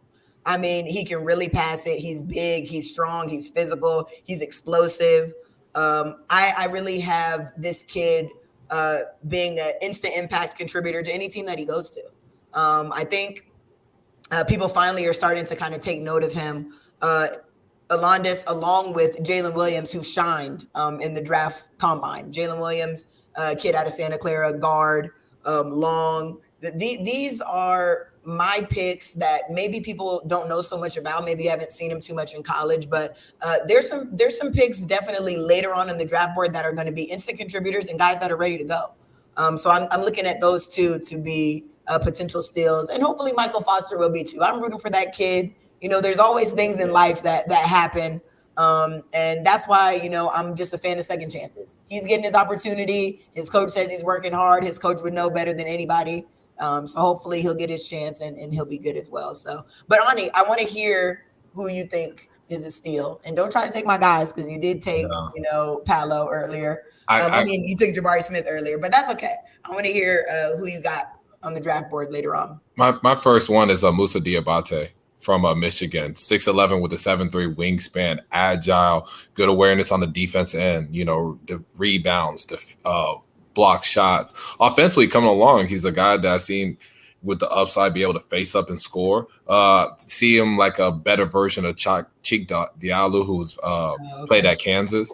And hearing about him and just kind of getting some intel, really hard worker, loves it. Works out multiple times a day, and it's not a problem. Very motivated. So I say I have Moussa Diabate as my number one. I think he's just going to continue to get better, and people are going to be surprised by his growth. The second one I have is Ryan Rollins out of Toledo, 6'4" with a 6'9" wingspan, right? Smooth score. Kind of reminds me a little bit. He's not Tatum, but he kind of has gives me like Tatum like vibes with just how he scores. And so I think he's going to be someone that I think can contribute right away, for a team. Not a fringe playoff, more like lottery level team right off the bat. But I think Ryan's going to really kind of shock some people, and I think Musa's like the sleeper. He's a really, really hard worker. I've got a lot of quality reviews about him. Ronnie, what about you? Who do you have?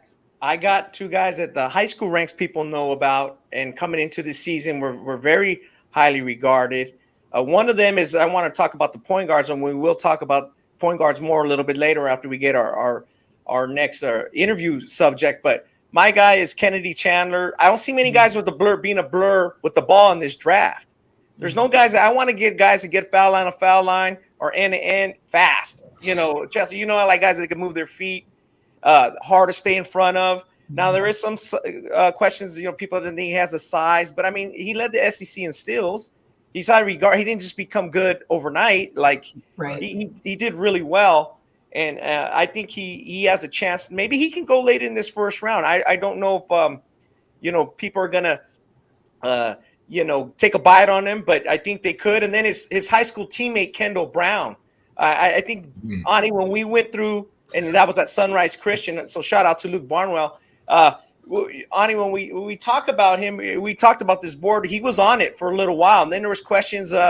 Is shooting good enough? Can it translate? But he's got really good, to me, type Jeremy Sochan type defensive ability.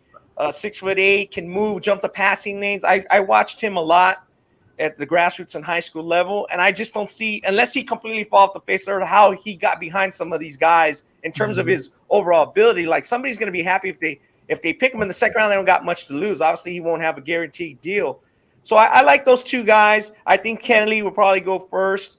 When we go down the line, I do want to talk about point guards. I know some of our fans out there want to talk about Kai Soto. Obviously, we talk about Kai Soto, and he's going to get, where does he fall in this? Ani, where do you think he falls in this? The fans, we can't deny them. They want to talk about him. What do you think about Kai? Kai won't get drafted, unfortunately. He won't get drafted. If he get look, I'm gonna be 100. If Kai gets drafted, it'll be at the end of the draft, and it'll be a favor, right? I don't think he's a top 60 player in this draft, or I guess 58 because two picks got forfeited.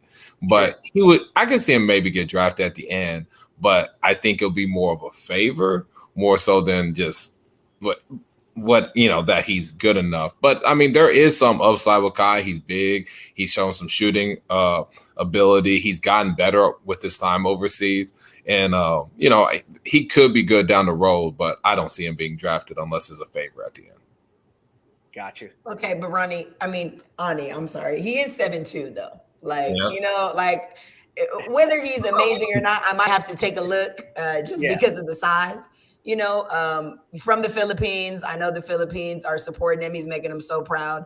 I think sometimes guys like that just need opportunities. And maybe he's a draft and stash. Maybe they scoop him up and say, all right, Kai, you're not ready yet, but we'll take you on in 2 years. Maybe they bring him in and say, hey, we need you to get a little bit stronger. You're our project. Pass him along back and forth between the G League. There's a room for players like that. It's difficult, but I think being 7'2", you just got to kind of take a look and see what happens. And if it works out, it does. Then if it doesn't, it doesn't. But I like that you're giving them hope. Yeah. For some of these guys in the later ends of the round, it is about hope. And our next guest, I think, kind of piggybacks that and kind of projects that. And you don't want to pigeonhole a player, whether it's Kai, whether it's Kennedy Chandler. Oh, he's just a small point guard. He's just a backup. And I do want to go back to this point guard thing after our few guests will later a bit on as the picks get closer to rolling in, maybe in about an hour and 15. But our next guest, Rashad Phillips of 2319.com, kind of opens up people's eyes. He mentions that, we sometimes pigeonhole these players into a position, into, what he can do can only fit a certain shooting guard, point guard, small forward, power forward role. And, and that's not necessarily true. And that's not necessarily how the game is played and the game evolves. So now let's bring in Rashad Phillips, so he can talk about that, talk a little bit about how the game's evolved, and hopefully NBA scouts, general managers have evolved too. Again, sometimes we go back to the traditional evaluation and then we'll come back and talk about that. But we want to definitely get his insight. Now I'd like to welcome Rashad Phillips, owner of Sports Talks 2319, to the draft show. He's obviously an NBA draft expert, and we welcome him to the show. We'd love to hear his expertise. Rashad, how are you doing today? I'm fantastic. Thanks for having me, fellas. I'm excited to be here. Oh, for sure, man. Glad you're on, man. Yeah, let's just jump right into it. Obviously, there's 3 picks at the top of the board that everyone thinks will be impact players and potentially all-stars. There's a good chance one of them will not hit as the other 2 do. That's just the nature of the business. In your opinion, Rashad, will Orlando ultimately make the right choice? And do you think Jaden Ivey's in that first tier? It's a great question. I think Orlando's is sitting in a great spot here. Obviously, the choices of either 3 guys between Chet, Paolo, and Jabari. But you got 3 different dynamics of players here. And depending on who you pick, it will have an effect on the roster that they already have assembled. So let's break all 3 guys down first, right? You look at Jabari Smith is one of the players for me, is a terrific one-on-one player, a guy that can put points on the board. He can score. He can get his own shot. So this is a kid that, to me, will average 20 points a game, 18, 19, 20 points a game right off the bat. He's a terrific player, big, 6'10", 6'11". He gives you instant offense. But let's look at a player like Paolo Banchero, right, who I personally like at the number 1 pick. When you look at Paolo, I consider him a dual forward. He's big, he's strong, he's versatile, and he seems to be the more pro-ready guy from day one, away. And I think he gives Orlando a terrific lift. He's a glue guy, I like to say. He reminds me a lot of Michael Beasley and Ben Simmons. He's kind of in that type of archetype. Sure. Terrific teammate, terrific player. I think he's a 16-point, 6 rebound, 4 assist type of guy. Now, last but not least, we could talk about Chet Holmgren, who I consider a hybrid post, does a little bit of everything as well. His versatility, obviously his size at 7'3". He can roll to the basket. He can finish over the top of people. He has underrated strength, good footwork. So when I look at him, he reminds me a lot of a healthy Porzingis. When Porzingis is healthy, he's a 20-point scorer. He's explosive. Right. He's a shot maker. So I like all 3 of these picks. I think Orlando will go with Jabari Smith. But if it was me, I probably would go with Paolo at number 1. Gotcha. Yeah. They talk about value picks, right? In this year's draft, which team do you foresee getting a value pick, and what player do you think that will be?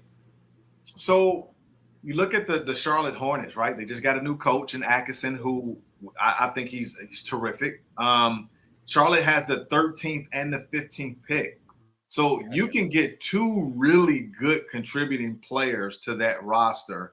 So I like, I like players like LSU's Terry Eason.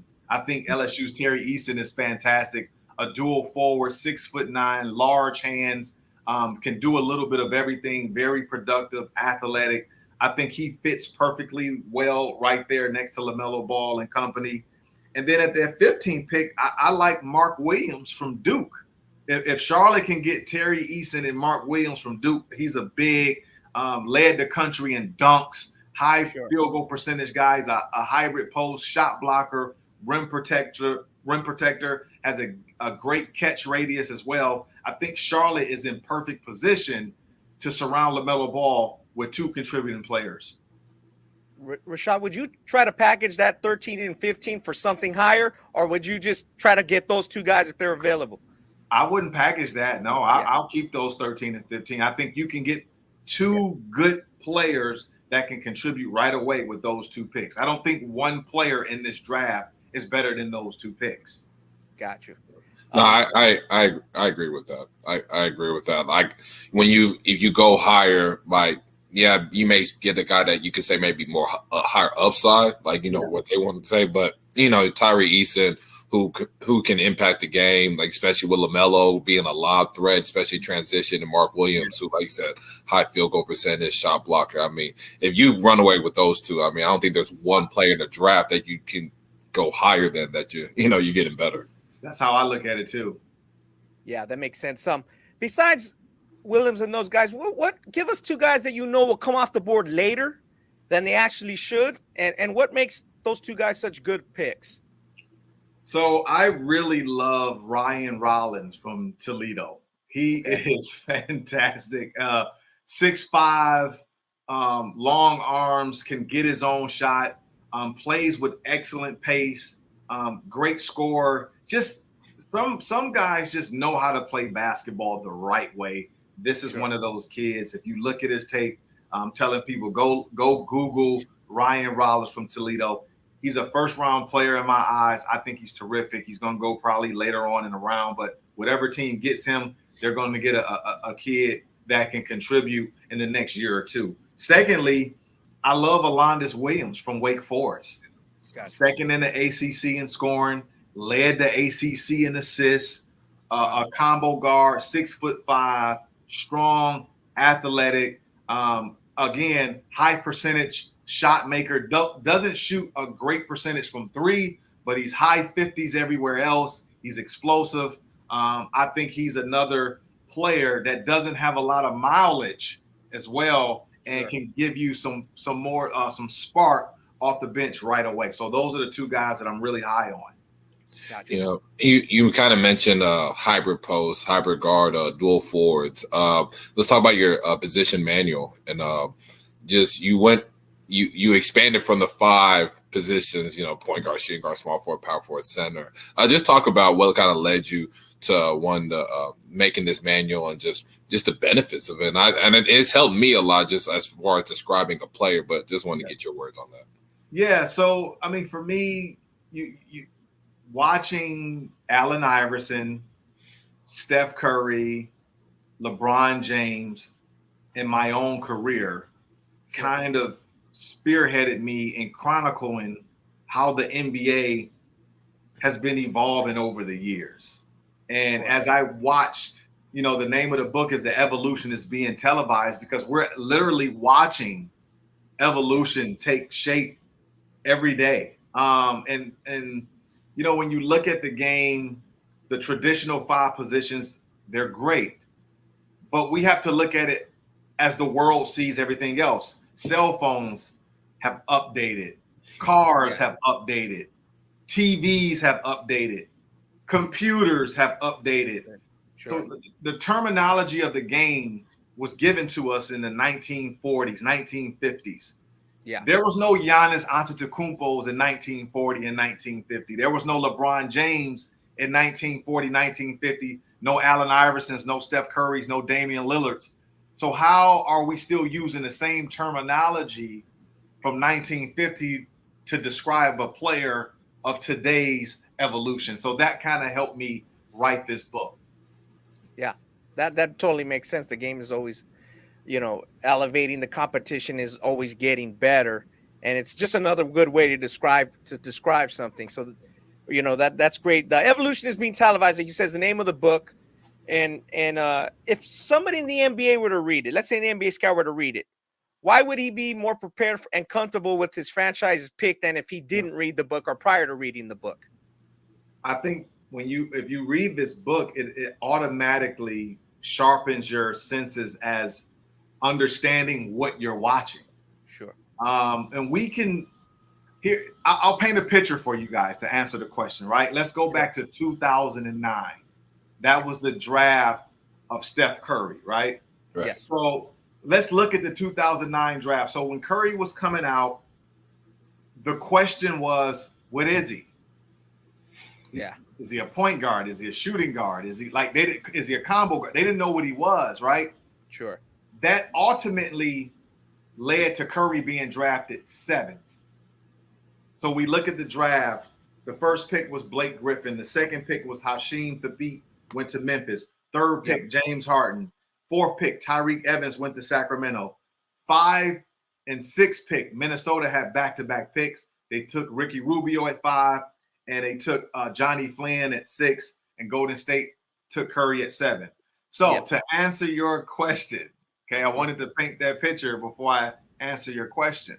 Sure. If my position metric book was available in 2009, I could have saved the Minnesota Timberwolves. Twice. Right.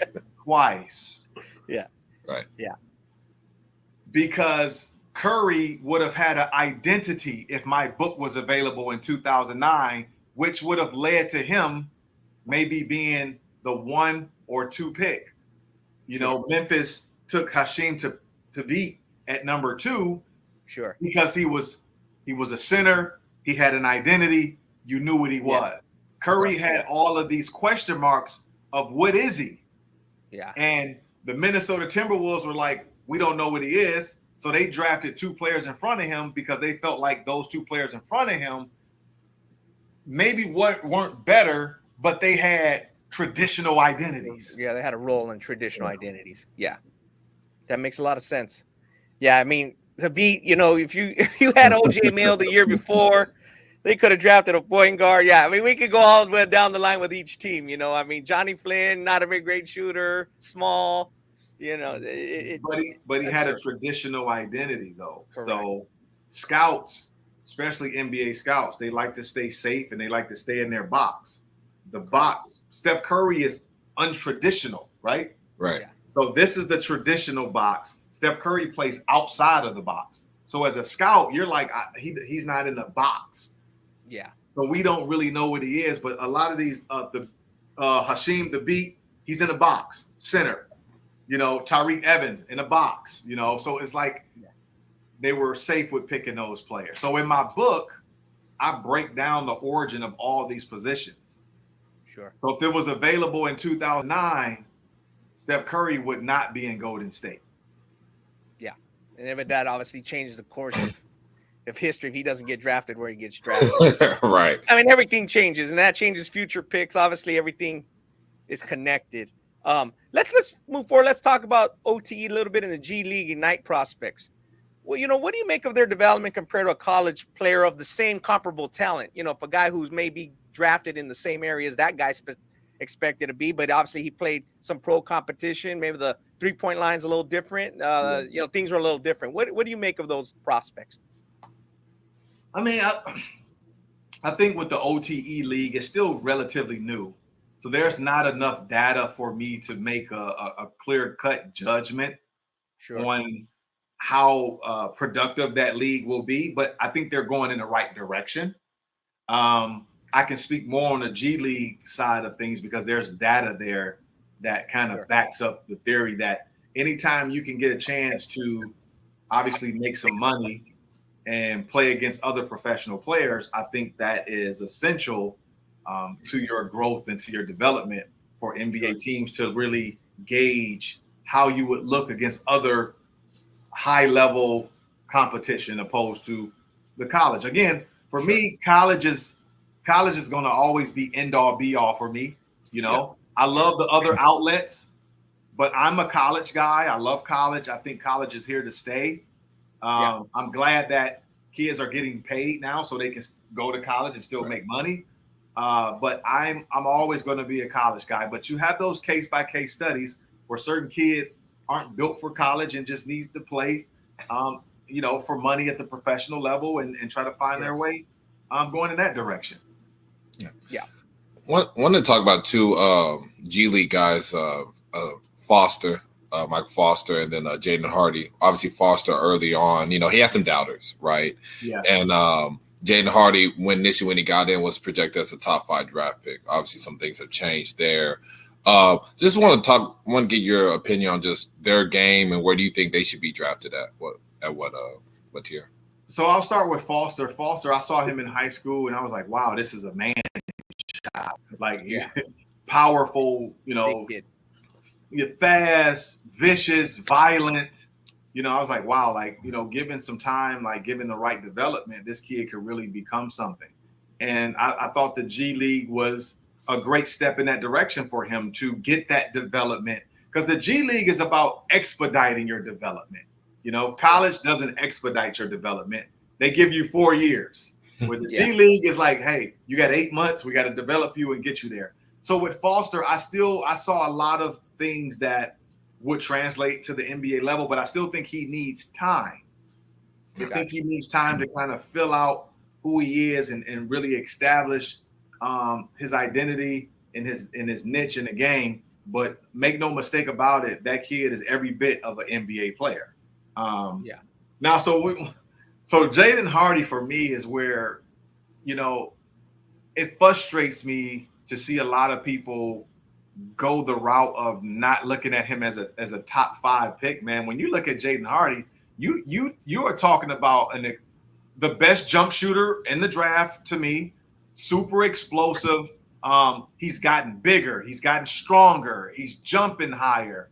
And I mean, just his ability to make shots is so, that's what the NBA is. So when I look at the comps, I look at Jaden Hardy as a player that does what Jordan Poole does for Golden State.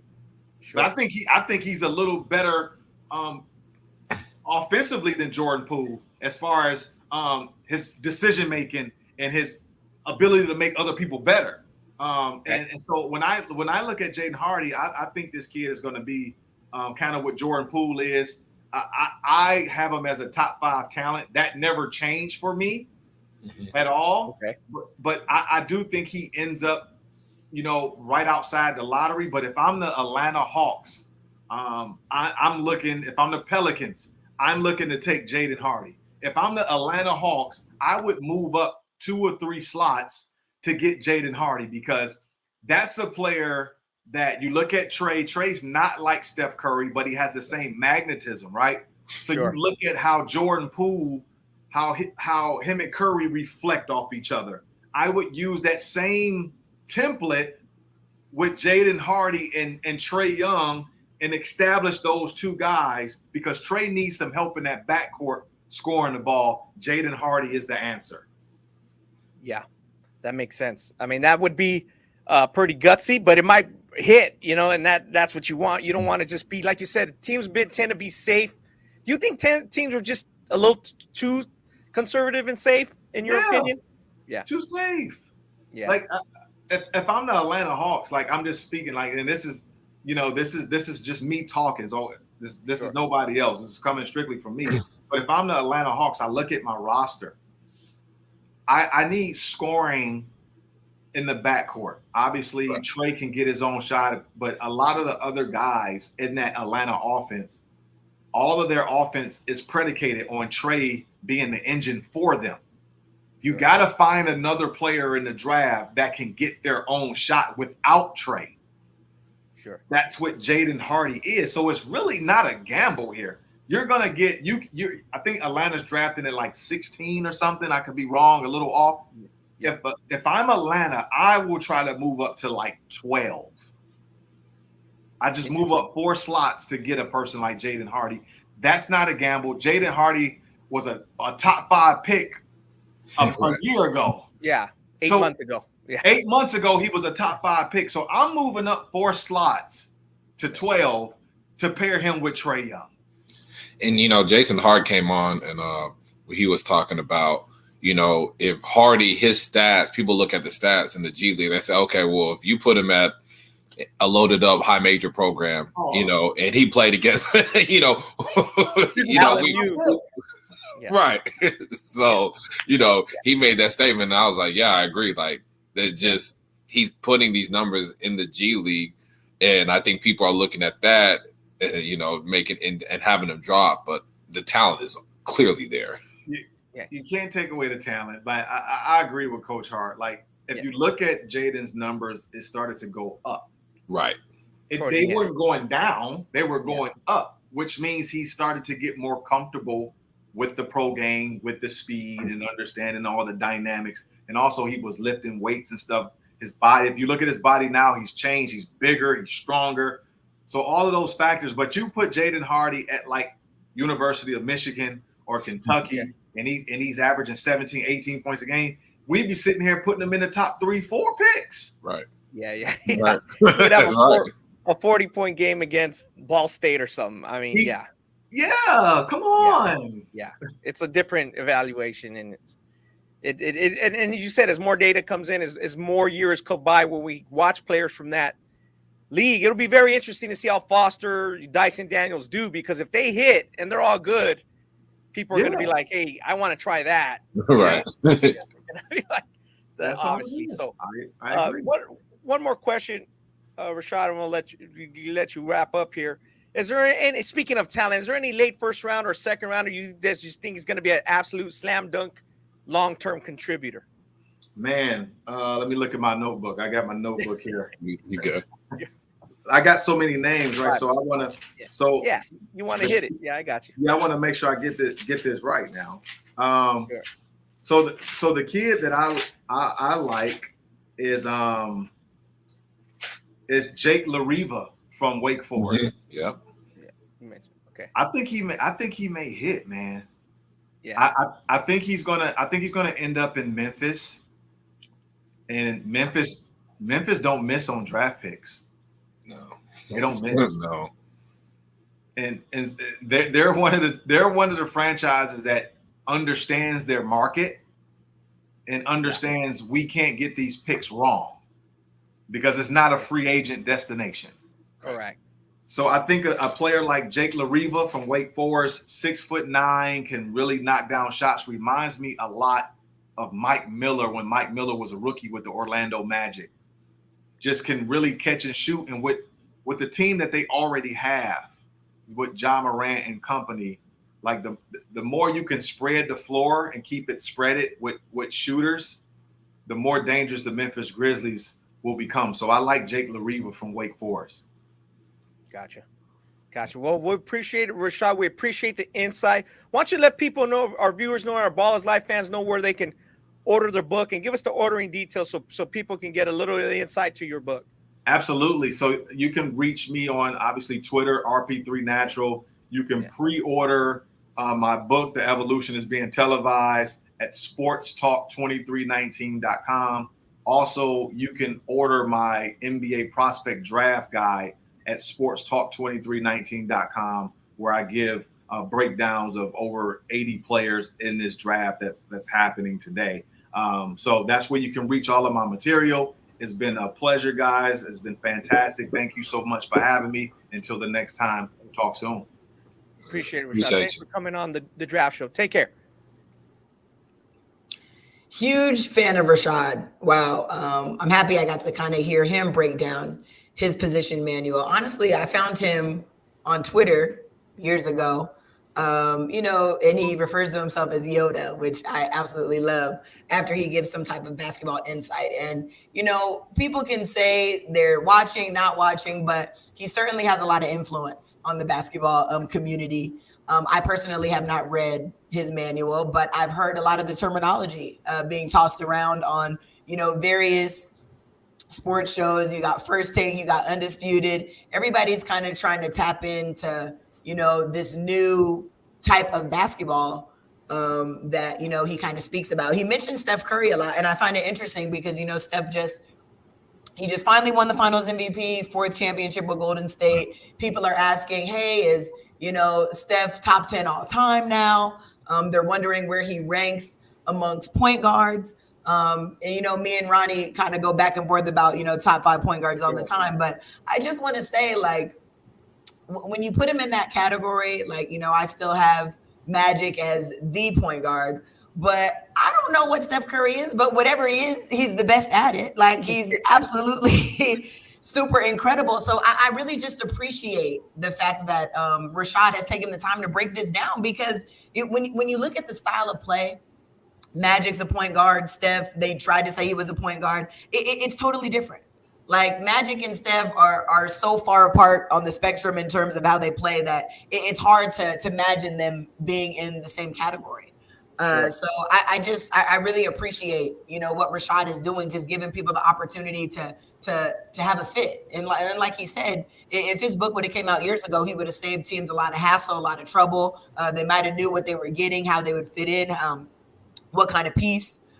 So I think that it's cool that things are finally coming to the light now. But speaking of, Steph and point guards, Ronnie, I do want to make it be known that I do have Steph in my list because a lot of people are trying to figure out where does he go. So, I have to go Magic because I'm just a Magic girl. Like I haven't, really seen anybody that just won so quickly and had the impact on a team like Magic did with the Lakers just coming into the league. So I got him number 1. I have Steph number 2. Maybe Magic and him are 1A, 1B. I don't know. Then, I veer off a little bit. A lot of people like Stockton because, league leader in this or all-time leader in assists, but I'm not really a Stockton kind of girl. I just feel like, what's Stockton going to do if he has Russell Westbrook dribbling him full speed and having to guard? And a lot of these players today, just for me, kind of jump him. I have Jason Kidd. I have CP3, which, I don't like that the last memory of CP3. Okay, Ani, don't even. Oh. Ani, can you hear me out? Can you please hear me out? I'm listening. Okay, sorry, no, I forgot Isaiah Thomas. So I'm going Magic, Steph, Isaiah, Jason Kidd, and CP3. And Ani, don't do that. Don't make those faces because you know what? You just have a bad taste in your mouth about CP3 because how they finished the season. But he's absolutely incredible. He's old now. He's ran out of gas. He's had a lot of misfortune in terms of winning. He should have won. With Houston, pulls the hamstring, Clippers, Blake Griffin gets hurt. So I'm just talking about the individual and how he impacts the team. And I feel like he is the prototype if you want to talk about how it should be done, even though it has not translated to a ring. So your faces are killing me, but I will allow you to respond. Give me your list, Ani. Fine. Just give me your list. First off, didn't you say early in the show, woulda, coulda, shoulda? Yeah, he should have won a title with the Rockets, but didn't. He hasn't won the title. He's gone to the finals once. Oh boy. Yeah, he's not on mine. I could troll. I would say Luka's better, but obviously I'm not gonna, do him like that right now. Right now. But number 1, I have Magic. For sure. Just his impact, like you talked about early Chelsea in the game. He was a finals MVP, closed out against the 76ers playing center, right? And kind of one of those first point center types at a young age. Number 2, I have Steph. Got to give credit to Steph. 4-time NBA champion, finals MVP, regular season MVP. You can't disregard what he's done, right? And he's still got more years to go, and the Warriors are still building. So I see him, taking that number 1 spot when his career is all over with. Number 3, I'm going to go with Stockton. I think he, in a way, him and Carmelo kind of revolutionized the game a little bit with that pick and roll, pick and pop. They're very deadly. I think, Stockton defensively was solid. Obviously, if a Westbrook came in, I just keep backing up and let him shoot a jumper. He clearly can't shoot, right? But, I go John Stockton number 3. And number 4, I'll go Isaiah Thomas. Even though they lost one of the games I got to watch when they played the Lakers, I think he sprained his ankle, right? And then he kept playing through it. And, I just loved his toughness, grittiness, 2-time NBA champion, multiple-time All-Star. I love IT's game. I love just the grit, and he was a leader of that Pistons team, in the 80s.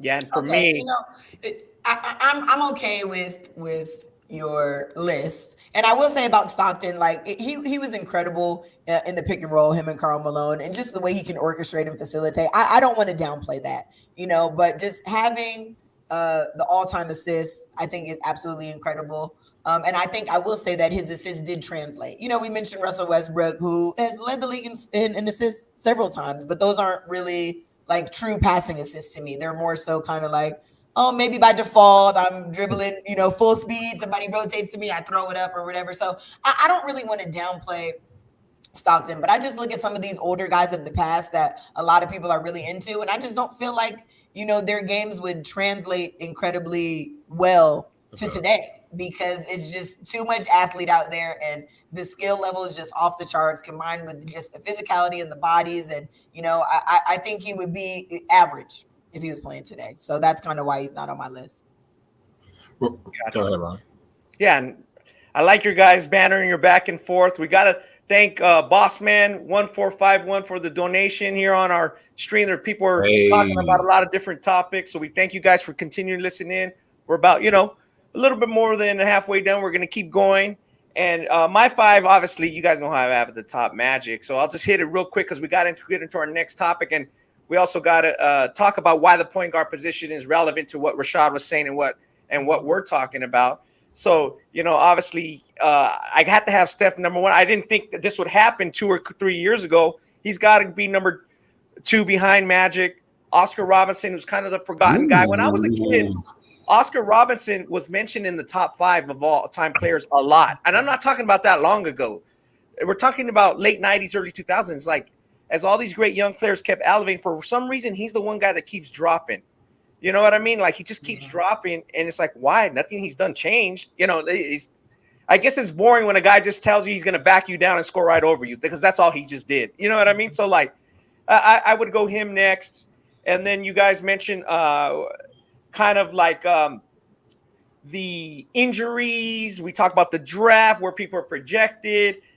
Keeping your career going, Steph kind of reinventing himself with this second group of guys. And that has really to do with how well Golden State is drafted. We talk about Looney. We talk about, Jordan Poole. Look, they got our guy, Jonathan Kuminga. They're going to have to find minutes for him. These are been hits because some teams have been missing. And we're talking about this draft and hits and misses. Golden State, by hitting, has prolonged Steph's dominance, and they are going to, they're probably the favorite going into next year. I think most of our listeners and viewers would think that. So based on that, I would have to go Stockton over Zeke, and I love Isaiah Thomas. At their peak, I think Isaiah Thomas is better, but you got to give some credit to Stockton because of his longevity, 19 or 20 years, and playing at just a continuous pace.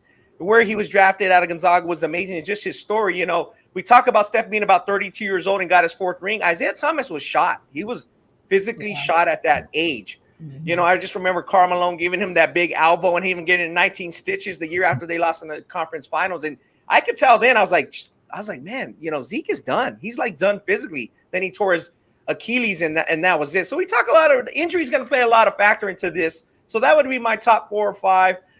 You guys, we're all hitting the same thing with Magic and Steph coming right behind him. It's just been an incredible story and incredible ride, and it's going to continue to go. But Ani, talk a little bit real quick about what Rashad said about, some of the guys that he likes and you wanted to mention before we get into our next guest. And he talked about a lot, and obviously he talked about the Wake Forest guys and then the 2 guys that maybe still, and he likes some of the guys that Chelsea like. They just, even though they didn't, listen, they didn't talk to each other beforehand or share notes. It was a lot of the same things. Yeah. Yeah, no. Jake LaRavia, let's go to our board, see where we have him.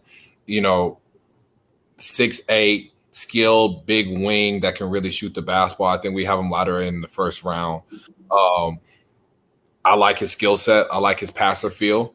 Ronnie, I think you have as a comp, and I'm going to steal this, you have him, Troy Murphy, Matt Harpspring. I haven't heard those names or seen those guys in a long time, but guys that are just some versatile, like 4 threes that can stretch the floor, put the ball on the floor and attack a closeout and score.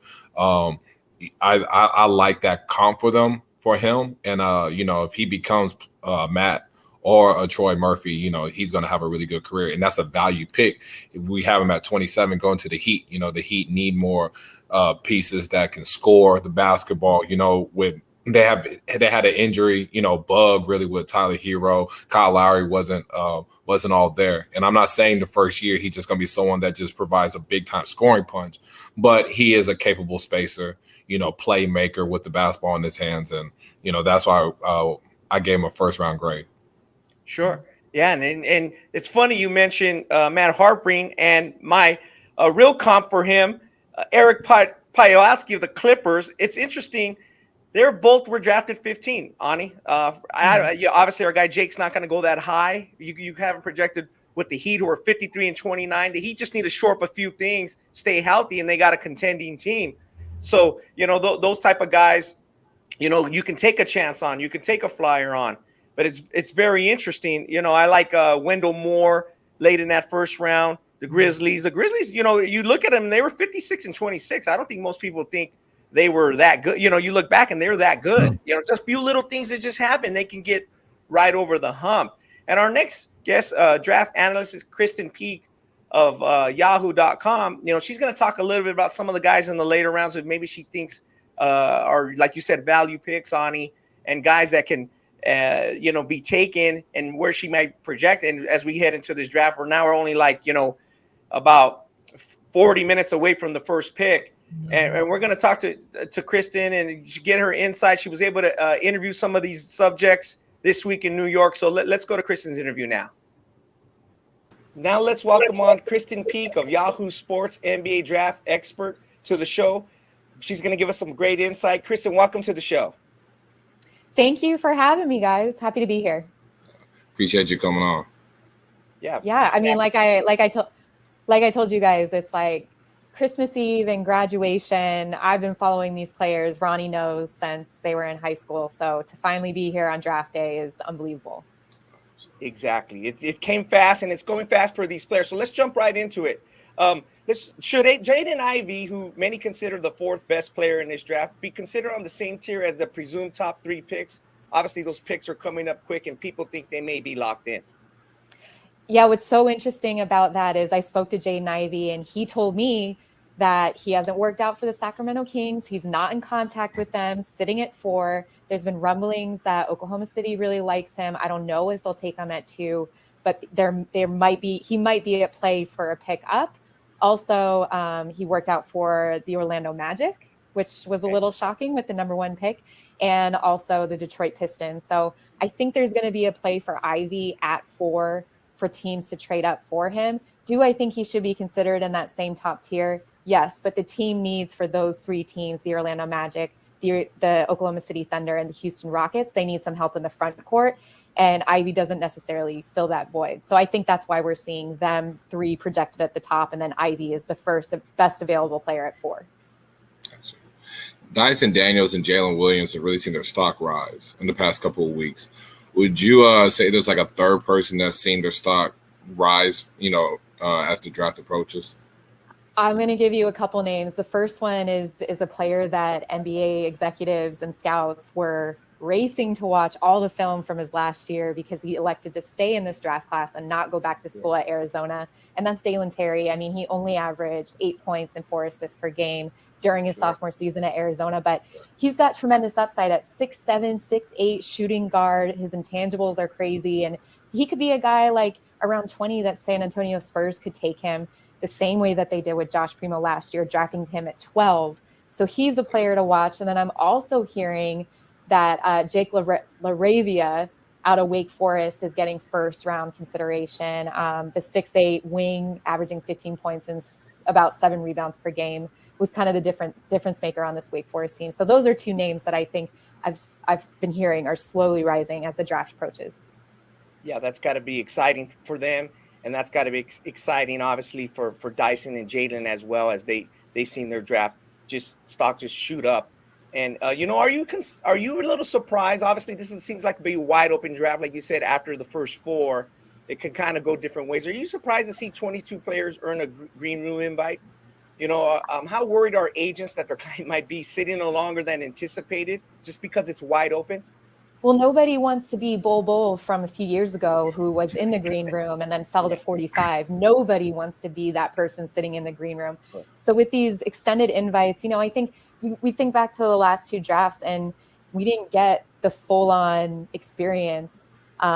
Last year was a little bit better, but they had limited fans. The year before that was completely virtual. So I think this is just more extending invites to families that want the full experience of the green room and walking across the stage and shaking Adam Silver's hand for that photo. And you know, if they're worried, then that's their agent's fault for giving them bad intel and information as to where their draft range is. Sure. No, absolutely. Yeah. No one wants to be another Bol. I know that was rough on him that year. Who in that lottery, talking about green room and just being in there, who outside the top 5 do you think is going to be a surefire, like, steal? Like, I guess can't really call him a steal, but just going to be a surefire hit after you get past the top 5? I'm going to say a name, and there's not a lot of information out there on him because he didn't play a single minute at Kentucky. Shaedon Sharpe, number 1 player coming out of high school, but you have to remember he was one of the biggest risers from top 100 player to the number 1 player. I think me and Ronnie, we've never seen anything quite like it. Sure. But his insane athleticism and knockdown 3-point shooting, he led the EYBL in 3-point shots and 3-point shooting percentage last year. I think will give teams enough to take that risk and grab them. And one thing that you have to remember, you guys, is those teams picking 6, 7, 8, they're not looking for that player to turn the franchise around. That's coming next year with Victor Wembanyama, Scoot Henderson, and the Thompson twins, Amen and Asar Thompson. So this is just an acting piece, and I think Shaedon Sharpe is worth the risk because he could end up being the best player in this entire draft class. Wow, yeah. I mean, that would be a hit home run for somebody if they do hit on that pick. With Shaedon, like you said, there's not a lot of intel, or it's not as much as the others, not a lot of film, but that doesn't mean that he can't do it. Give us 2 guys that you think will come off later. Let's talk about after the lottery that will be very good. That they're often, you already know that they're going to go lower than they actually will get picked, but you think they should be higher. And what makes them good value pick in your eyes? I'll start with the freshman out of Notre Dame, Blake Wesley, the first one-and-done prospect in Notre Dame basketball history. He was an under-the-radar recruit. He was also a late under-the-radar draft riser in the beginning of the season, was on no mock drafts at all. I saw him in Las Vegas last summer working out with Scoot Henderson, who's the phenom teenager dominating grown men in the G League this past season. And Blake was holding his own. And I remember there was a Notre Dame assistant coach, and I'm taking videos and putting him out on Twitter. And the coach is like, KP, don't do it. We want him for 2 years. We want him for 2 years. I was like, are you kidding me? This is a one-and-done prospect. So I think he's going to be better than people think he is. And then also Jeremy Sohan out of Baylor. I mean, he is the guy that has he's super raw. I don't think Baylor and the set offense that they had catered to him. And when he gets to the NBA, he has the size and athleticism and also the handle in the lane to kind of cater to that open floor plan and off the pick and roll offense. So those are 2 players that you're going to see probably in like the 16 to 24 range that I think are going to have better pro careers than people think. Who in the pre-draft, your pre-draft interviews you've done that just, really rocked it, that you felt like, you're confident that they can really back up kind of, how they just really approach and how they feel their future is going to be? I thought Johnny Davis out of Wisconsin, the guard, I like to call him Jalen Suggs 2.0 because there are a lot of similarities to their games. He interviewed really well, very well spoken, very articulate. And somebody asked during his media availability, like, what sets you apart from other guards in this draft class? And he said, I'm a competitor. 82 games is a long season, and I want to show these NBA teams that I have what it takes to go in and night out and put the time and the work in to be on that roster and on that floor, whether it's 2 minutes, 10 minutes, 20 minutes a game. He's like, I'm a fierce competitor, and I want to be on the floor with an NBA team. That makes sense. We know there's a lot of players that want to be on the floor with the NBA team. So we're going to see how it's going to work out. Krysten, let people kind of know where they can see your draft work and then maybe your post-draft analysis and your breakdowns. Yeah, you can find all my stuff on Yahoo Sports or also on Twitter. You can follow me on Twitter at Krysten Peak, Krysten with a Y. And I mean, draft night, I will be writing winners and losers. So those are always fun. Who are the winners and losers of the draft? And also I'm in New York right now, and I'll have one-on-one interviews with all the top players that are drafted. Sure. Great. Awesome. Thanks, Krysten. We appreciate your time. Thanks for coming on the show, and we know you'll be burning the midnight oil tonight after that draft. For sure. Thanks, guys. Thanks for having me Appreciate it. anytime. Appreciate it. Wow. Well, first and foremost, let me shout out Krysten, because women are really doing it in the NBA these days, and just a lot of respect to her for just being so thorough, working so hard, just scouting these players and, giving everybody information so, they can be prepared. Just as a fan, maybe I haven't got the inside scoop on a lot of players and haven't had the opportunity to see them, but with Yahoo Sports, she's posting articles, she's posting information, and just shout out to the women, man. I got to say that before I get going, but that was excellent. I want to just kind of touch on two of the players that she mentioned. We haven't really got to dig a little deeper into them, and Shaedon Sharpe, like Krysten said, he is super mysterious in this draft. Nobody got the opportunity to see him in college. He was just in Kentucky practicing every day with the team, but he did not log a single minute. But I will say Shaedon Sharpe is one of the most intriguing and I think one of my favorite players in the draft, even though I haven't really seen too much of him. Shooting guard, he's crafty, he has length, unique scoring ability, incredible leaping ability. And I'm just going to put it out there. When I watch this guy score the ball, he really gives me CJ McCollum vibes. Like, Shaedon is crafty. He's getting to his spots. He's pretty much at your mercy when he's kind of going downhill. And, I say CJ because of the scoring ability, but Shaedon is way better of an athlete. So just imagine if, he starts to put it together in the NBA, he's going to be very scary. CJ terrorizes defenses for sure.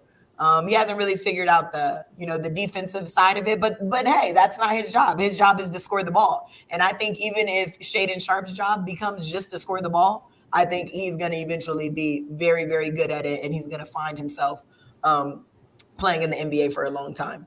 Ani, what do you see from him? I kind of know Ronnie's thoughts, and I'm going to save his for last on Shaedon. But Ani, I just want to get your perspective. What do you see? What do you think? Did Krysten say anything that surprised you? No, she didn't.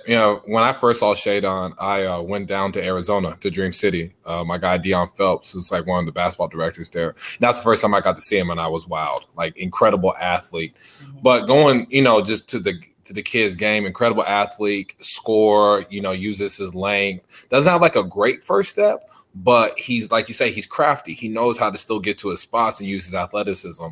My comparison, I have more like a DeMar DeRozan type mold, stylistically, just as like a big time athlete, like you see right here. DeMar just getting to the paint and dunking it, can get into the mid range game and score step backs. Like early on in DeMar's career, he really used a step back to score, and even now, as he's gotten older.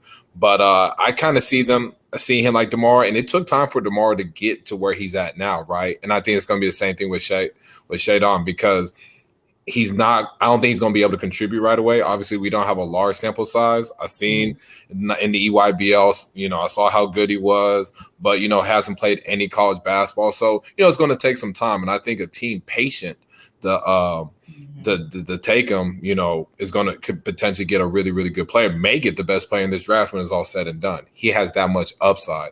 Right now, I think if we get on the board, I have him number 6. I know Indiana's very interested in him. He could go to Portland at 7. But or some teams may trade up, if he gets past that, to take him. But I'm a big fan of Shaedon. Ronnie, let's hear it. You mentioned Chelsea CJ McCollum, and that's who he's 10th. He went 10th in his draft, and obviously that's a good pick. My comparisons went down a little further. Keldon Johnson, again, very similar in terms of athletic, Kentucky guy, but he got the minutes and did it and improved.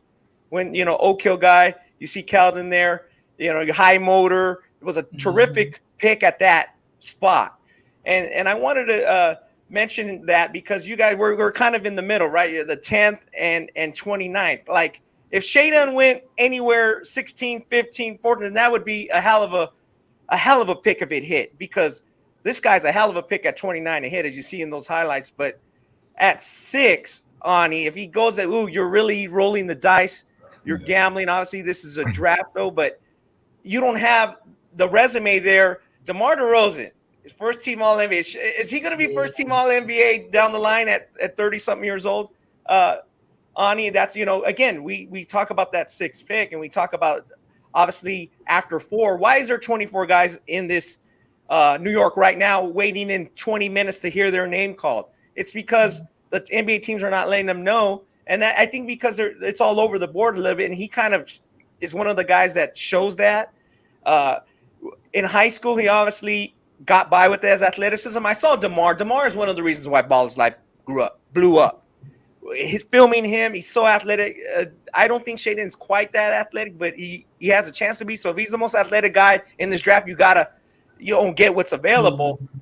But, Shaedon got by giving 80% one game, 70% the other game, 60% the other game. And you just don't know. So are you going to take that gamble at 6? Now, you might and it might hit, but I think that is a big gamble. I would like to see him further, like you said, at CJ McCollum, maybe at 10, maybe around where Jeremy Sochan is at 10, a little bit further. But I know teams are intrigued, but there's been a lot of teams intrigued. And the guy that it's going to go around where Shaedon is going to go, and my other comparison is Dante Exum. Dante had that coming out of not much of a resume. People didn't know him as much, and it's the same thing with this guy. He went number 5, and you saw what happened with him going number 5. So we'll see where he ends up. But it's funny how us three have a very different opinion, but we have some data and some knowledge to back up each of those, whether it was 10, 29, or Dante Exum very high. And I do think Shaedon's going to go very high, but I think it's going to be a little too high. I hear you, Ronnie. I kind of feel like Rashad said in his interview, you got to take a risk. I mean, sometimes you see a talent like that, and it's like, dang, he really might not work out, but if he does, then he's going to be incredible. So, I can't see him being first team All NBA. You and Ani with your comparison set the bar very, very high. I try to be a little bit, more low key with who I picked, and that's why I picked CJ, because I think CJ is absolutely incredible. But he's not been on an NBA anything. He's just been CJ the scorer, and I kind of think that's where Shaedon's going to fit in. But let's talk another player. We got Dalen Terry coming up pretty soon for an interview. He is our special guest. But I want to talk a little bit about what you see from this kid. As Krysten spoke on him, he absolutely blew up. People are just kind of running to see him work out and see what's happening. And, 6'7" out of Arizona, sophomore, kind of combo guard. What I like about this kid the most is just his intensity and his ability to impact a game without scoring. He's versatile. He has great length, athleticism, all that stuff, all the boxes check. His offense is the one kind of question mark where I think he's going to need to see some improvement there to be really effective. But my first thought when I kind of saw this kid play was Patrick McCaw. And I don't know if a lot of people know Patrick McCaw because I don't even think he's in the league anymore. But, ring with Toronto, ring with Golden State. He just impacts winning basketball. He used to find his way into the rotation because he's going to do some type of dirty work or make a play that you absolutely just need to win a close game. And he's been in so many of those situations. So I really look at Dalen Terry, and I think he's that kind of kid.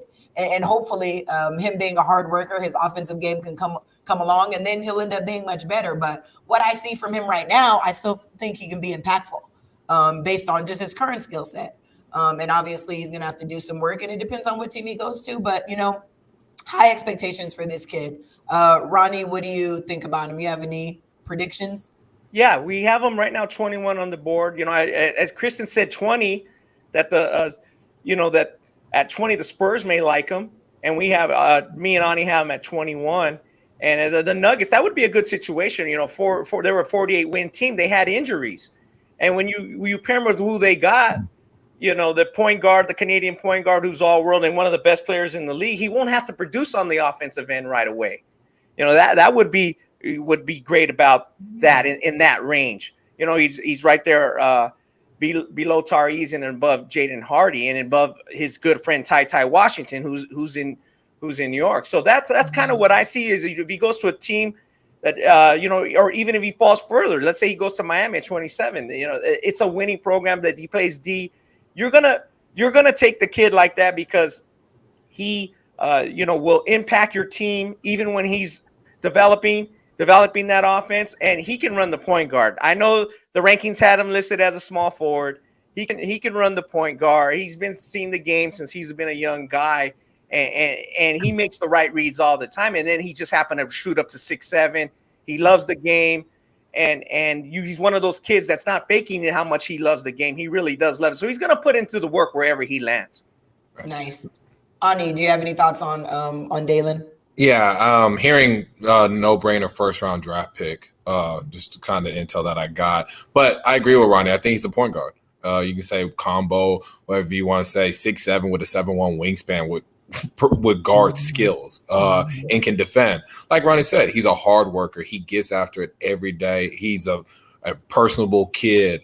I think, like, one comp I had was Tyrese Halliburton, like you said, with Dyson, just because I know the work that Terry brings and just the improvement that I've seen from year 1 to year 2 with him. So I think Dalen Terry manufactures himself into a scorer in the league, and I think he's going to be in the league for a long time, and he's going to be a kid that can impact the game in both ways. So in both sides. So I'm very high on Dalen Terry. The kid, like, I've followed him since high school. Has always been someone that just you gravitate towards, like, his personality and just his game. Nice. Okay, well, let's go ahead and hear from Dalen. 6'7", 195-pound shooting guard, point guard from Arizona. He'll be with us joining the show. Welcome our final special guest to the 2022 Ballislife NBA Draft Show. Projected first-round pick Dalen Terry from Phoenix and the University of Arizona. Dalen, welcome to the show. What's good, Ronnie? How you doing? I'm doing good. I appreciate you taking your time in your busy, hectic schedule. Later today, obviously it's going to be one of the biggest days, if not the biggest day of your life. Just talk about what you've been going through the last few days and the last few weeks. Man, as you know, I've been on a grind, man. We've been trying to schedule this for a couple of weeks now. So I've been all over the country just doing workouts. Man, even went out of the country one time. So just going back and forth from everywhere, just getting used to different time zones, like just trying to hoop, really, just trying to earn a spot. Of course. Yeah. Talk a little bit about that. How many individual or private workouts did you end up doing? I did 12 workouts. Wow. Yeah. Wow. And, coming into this draft, it was like, well, Dalen Terry may leave. He's talented. He's got NBA size. He can defend.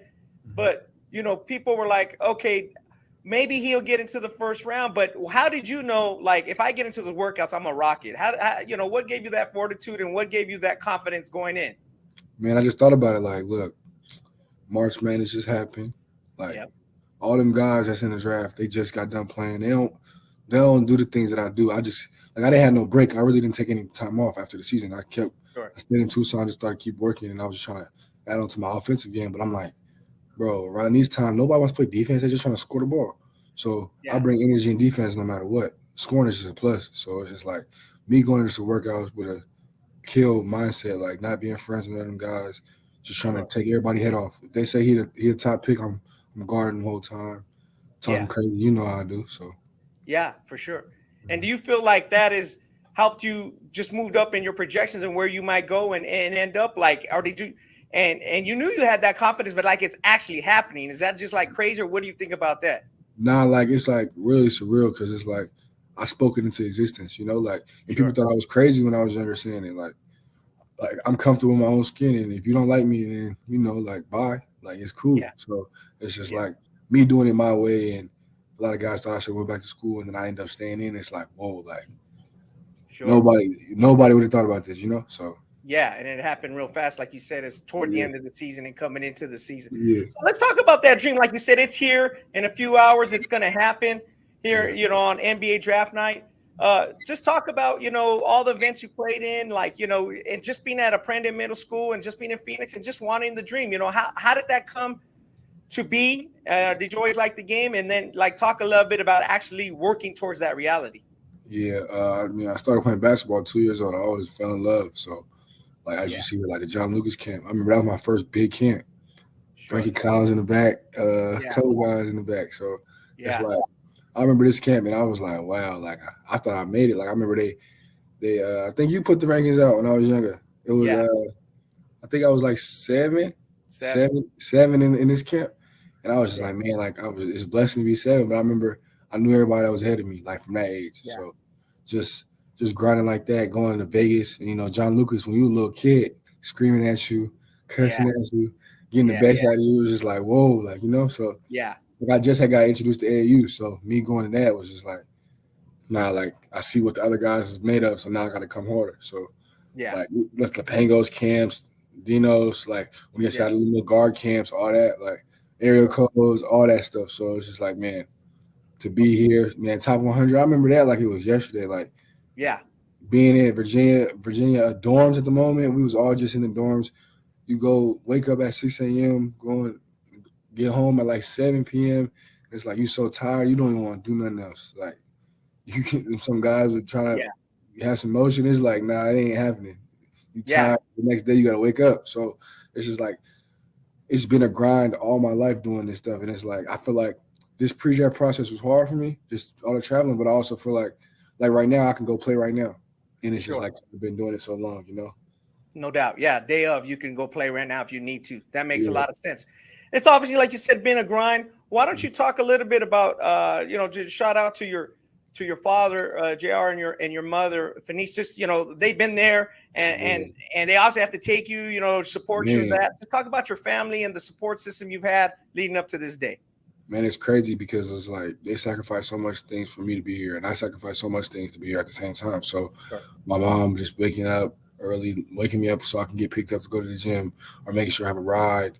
Like there'll be times I'll just be with Coach Mike Smith for like hours, like all day, just because like I couldn't get a ride. My mom had work, so I got to get picked up. He got to coach the 11U, 12U, 13U.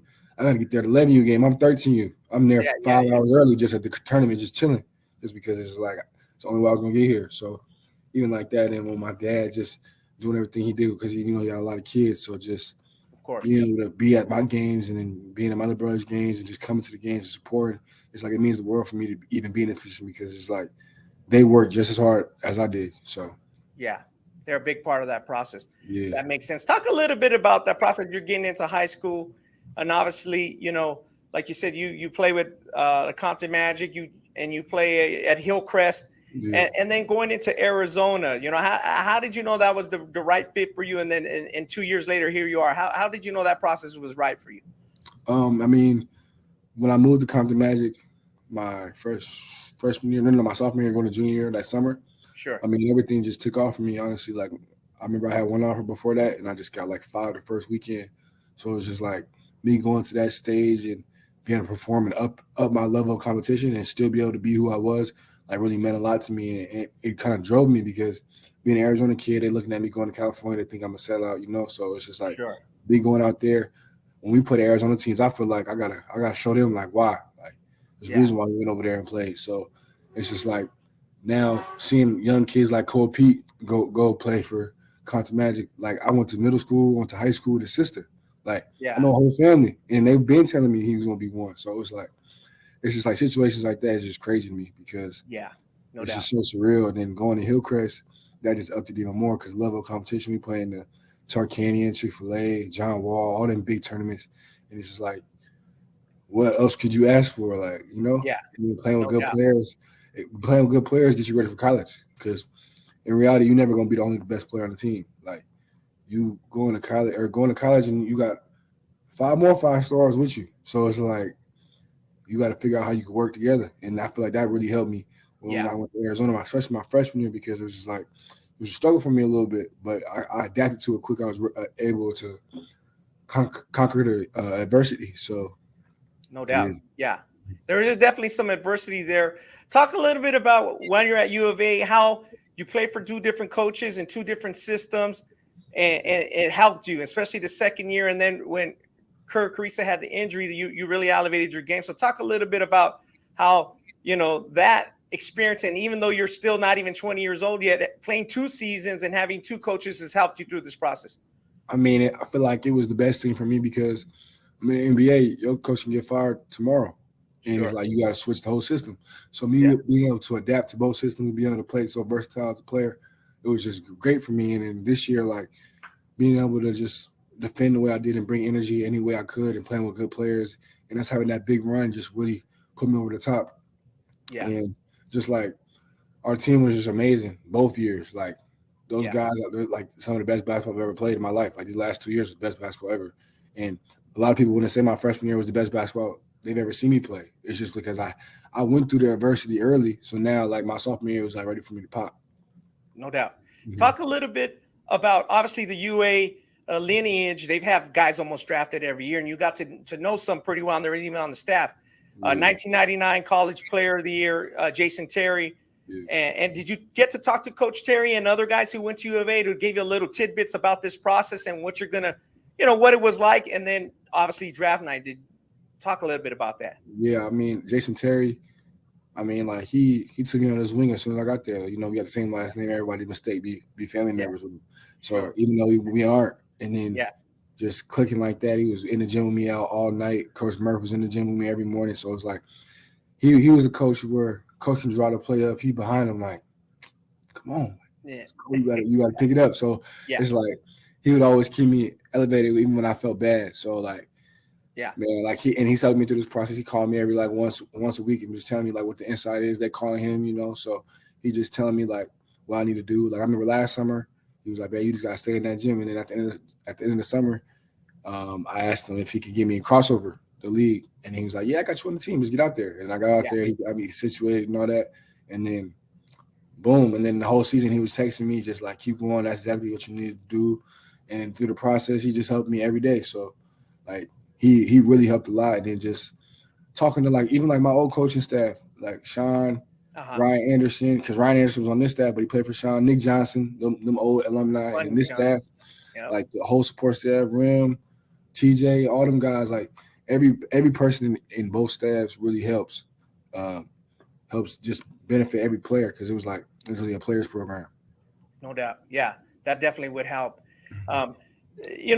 Going into closing and coming to this draft, like you obviously your whole life, people are going to compare you to somebody. You go, oh, he's thin, he's tall, he can handle the rock. You always knew you can play point guard. You didn't always play point guard at the collegiate level. And obviously you look up to Kobe Bryant. So talk a little bit about that, having the work ethic, regardless of what situation you're in and regardless of what position you're playing and how you're going to be able to help an NBA team no matter where you fit. I believe that like just going through so many different positions when I was younger, because me being tall, me being shorter on some teams, tall on some teams, it was like I had to play so many different positions. I used to hate playing the post when I was younger. I was playing the 4, sometimes the 5. I used to hate it. Yeah. Now I can't. I love it when a small guard. I mean, I go right to the post. So it's just like being able to be so versatile. I'm just so grateful for all the teams I was on because it's like it taught me how to be on the ball, off the ball, and then just like all my mentors out here. The content management family, they used to give me real good comparisons. They're like Penny Hardaway, Sean Livingston, like watch those guys, big guards. Like they didn't necessarily have to be the one, but they played point guard vision. Like they did point guard things, So just having that mentality. And then obviously Kobe being my favorite player, T-Mac one of them too. So like I watched almost every Kobe documentary, every Kobe anything. Like you can't see somebody ain't seen unless it's from before I was born. It might have been a bad game maybe. So like it's like. I was so locked in to having that mindset and just being a killer no matter what. Like Kobe went through adversity, them air balls, not playing early. So it's like, and you see, he one of the greatest. So it's like, and if he could do it, I could do it. No doubt. Just in closing, give a shout out to the people that you want to talk that helped you along this way as you prepare in a few hours. This your dream is here in the fruition, and obviously you're going to land in a team. You don't know that yet, but just talk about. The people that you want to give a shout out as we close out. Okay, I definitely want to give a shout out to my mom and my dad for all the sacrifices they did, and then my auntie, she picking me up when I was younger, and then Coach Mike, Coach Nico, you man, remember when I was playing in San Diego, first time seeing me play. I mean, you probably seen me play before I even knew you, so it's like Muck, remember Muck, man. Yeah, man, and then who else? Coach Mike, Coach Nico, Coach Ray. Arvizu, Tony Miller, Gabe Stevens, Hope, Dama, all the consumatic staff, like everybody, Hillcrest staff, Isaiah Ryder, Mike Bibby, like it's so many guys that can thank, and I know I'm forgetting somebody. So it's just like I'm thankful for anybody that ever gave me advice, helped me get to this point, ever sent a good luck message, any good game, bad game message, all that. So I'm just grateful to be here. Okay, appreciate it. We'll appreciate your time, Dalen. We know you're going to get ready for the draft here in a few hours. So good luck, and we'll talk to you later. Thank you for coming on the draft show. Yes, sir. Thank you. Take care. Yeah.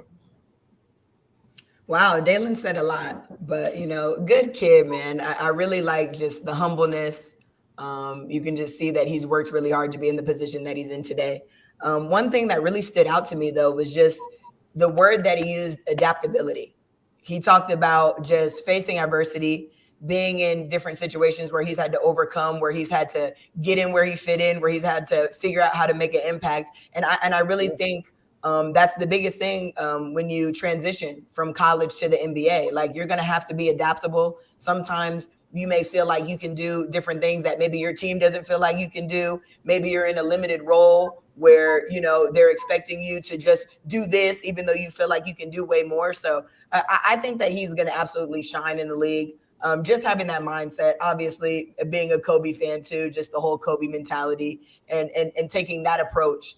How can you fail when you have a kid that's just, coming in thinking that way? So, I wish Dalen all the success. He's going to get drafted here pretty shortly. I'm looking at the time, and the NBA draft is set to begin. I think we're going to hear Orlando is on the clock, and their pick is coming up here in the next couple minutes. But just real quick before we get into the draft, I want to just kind of shine some light on some of my favorite memories of draft night. Just remembering just sitting with my dad. It's kind of something that we do, watching the draft every year together.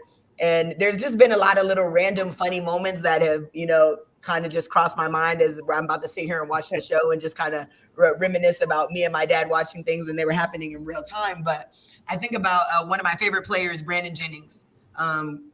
He's my year, I think, or 2008 or maybe 2000. He's around my year. I loved watching him play. Saw him play a lot for Oak Hill and also when he came to Vegas. And I just remember on draft night, I'm like, okay, well, Brandon, he's going. Like, I'm sitting here watching the draft. And this man was late to the draft.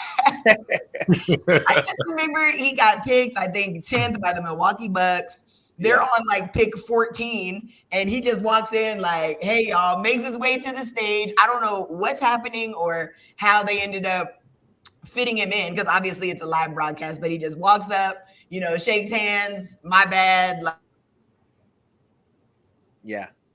Yeah. Oh, yeah. That was a funny moment. Yeah, it was, Ani. I don't know if you remember that. And like, he just, Brandon just, Brandon Jennings, he being Brandon Jennings. Yeah, he had his own private party. Obviously some of these guys are gonna have a private party as these picks roll in. So yeah, that was a memory. How about you, Ani? What do you kind of remember as the draft kicks off now? What is your moment that like you kind of indelible mark on in your mind? I would say the 2003 draft where LeBron got picked number 1. That was the first time I really had a lot of interest in the draft. Okay. First time I kind of followed the draft was 2001. I believe Yao Ming got drafted. It was whatever Yao Ming was number 1. But that 3 draft, I followed from the beginning to end. At that time, I was playing soccer, right? Like, that was my first love. So right after soccer practice, like, I told my dad, we got to get to the house. I want to watch the NBA draft. And followed it all the way through. LeBron was number 1. And speaking of a number 1 pick, we got Orlando picking soon. And, Wojciechowski just put out that your man, Ronnie, Paolo Banchero, he's projected to be the number 1 draft pick. But yeah, so you were right. Well, the thing is, if you want Paolo, I mean, yeah, then like I don't know. It seems like that Houston's got it now. What's Houston gonna do? Right. That's what my question is. Because if Chet falls to 3, now your best player is a Jalen Green, who's a thin guy, not physical. Now you're adding another non-physical piece. You got a lot of work to do. You were 20 and 62 last year, and Paolo, as we know, brings them more maybe day 1 ready, training camp ready, game 1 ready. He's even Kevin Garnett coming out of high school struggled for the first 15 games for the Timberwolves. We look at a guy that's a little bit more game ready. So that's very interesting. It's funny how I saw a lot of bets coming in on Paolo. I don't know if you guys follow that betting. I did. I saw that. Yes. Paolo, more bets. Paolo, more bets. What do they know that we don't? But that's very interesting. And funny how like this draft is wide open, guys. And that's why we're here talking. We've been on for about 2 hours and 45 minutes. We're going to go through some of these picks as they come in. But yeah, that's the nature of the game. And in my draft memory, and we'll see when that pick comes in, is Ani, like you said, yours is LeBron and in the white suit. Who, his white suit. Who you can my mom said, well, who's that guy? I was like, because most guys can't rock a white suit like that and look good. Like, he looked like somebody. Regardless of what you don't know basketball, my mom and sister are like, who's that guy? He has the presence when he walks into the room.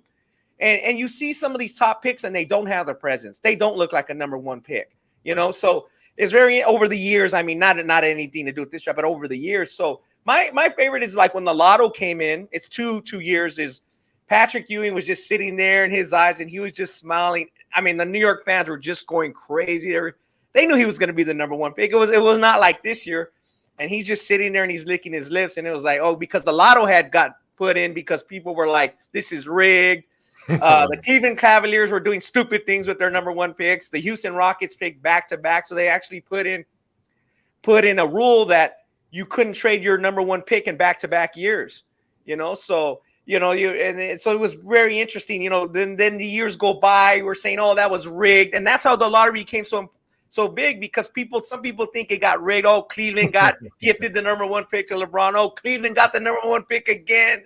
And they messed it up with Anthony Bennett. So I think people care more about the lottery. They even care more about the lottery than the draft itself. So that started with Patrick Ewing, because he would have been the number one pick the year before, even over Akeem. That would have been, that's crazy. Akeem Jordan, he would have been the number one pick. So then the following years, like, the Celtics are aging and they're going to get this guy, Lenny Bias.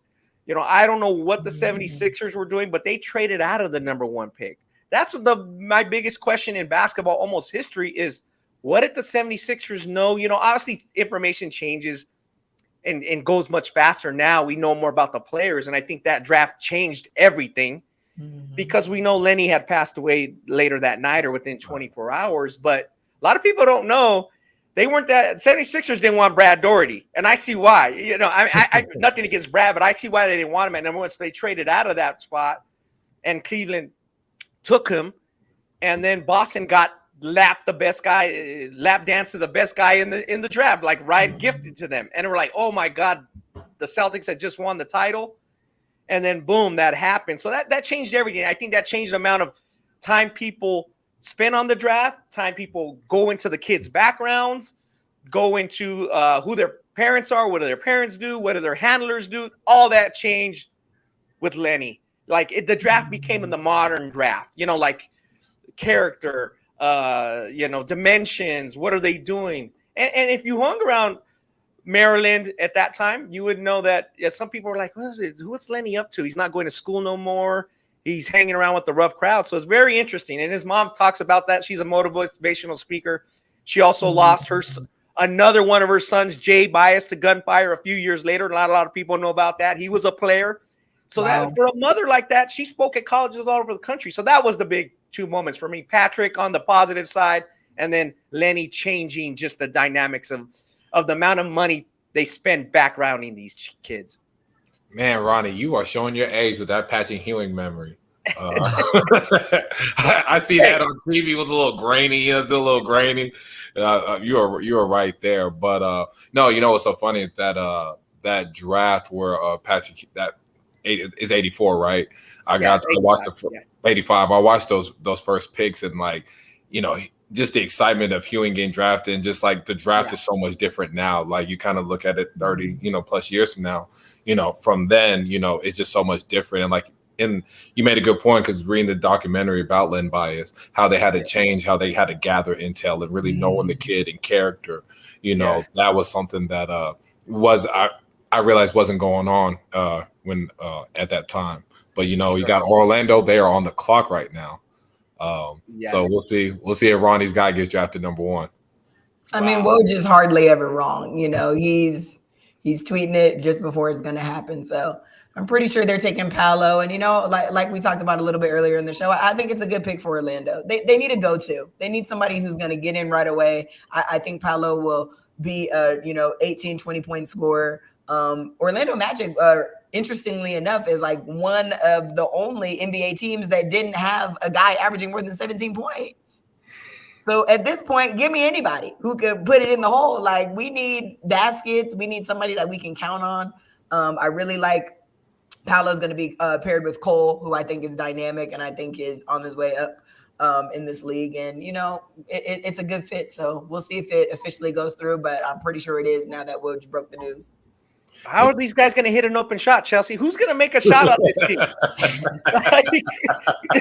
these guys shoot good enough to improve. Like, what's the difference with Jabari? I thought he was the stretch four that everybody wanted to get their hands on, the modern age four. But maybe something's changed, or maybe they just think Pal is more ready and physical and ready now. I can see that. Ani, what you thinking?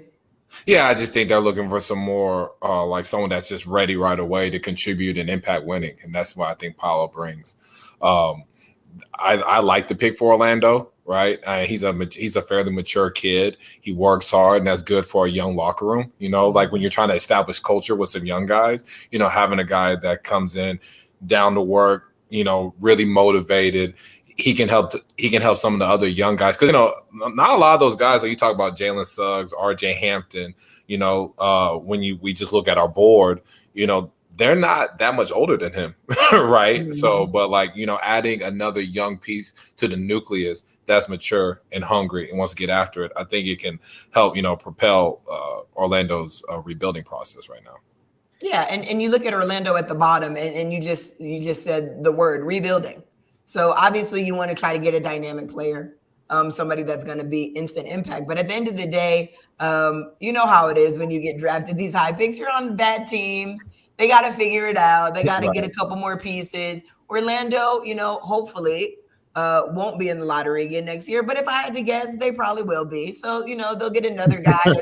They'll get another guy that they can pick and, try to build around, and it's going to start that way. And we've seen it happen with the Cavs. Like, look at the Cavs. They went through the draft, they've drafted young talent, and here they are in the play-in game. So it's a process, and that's what you're going to see, Chelsea, quick question. So it's like this Houston, we have a problem thing. Now, does Houston get the third player and the best player in the draft at the third pick now?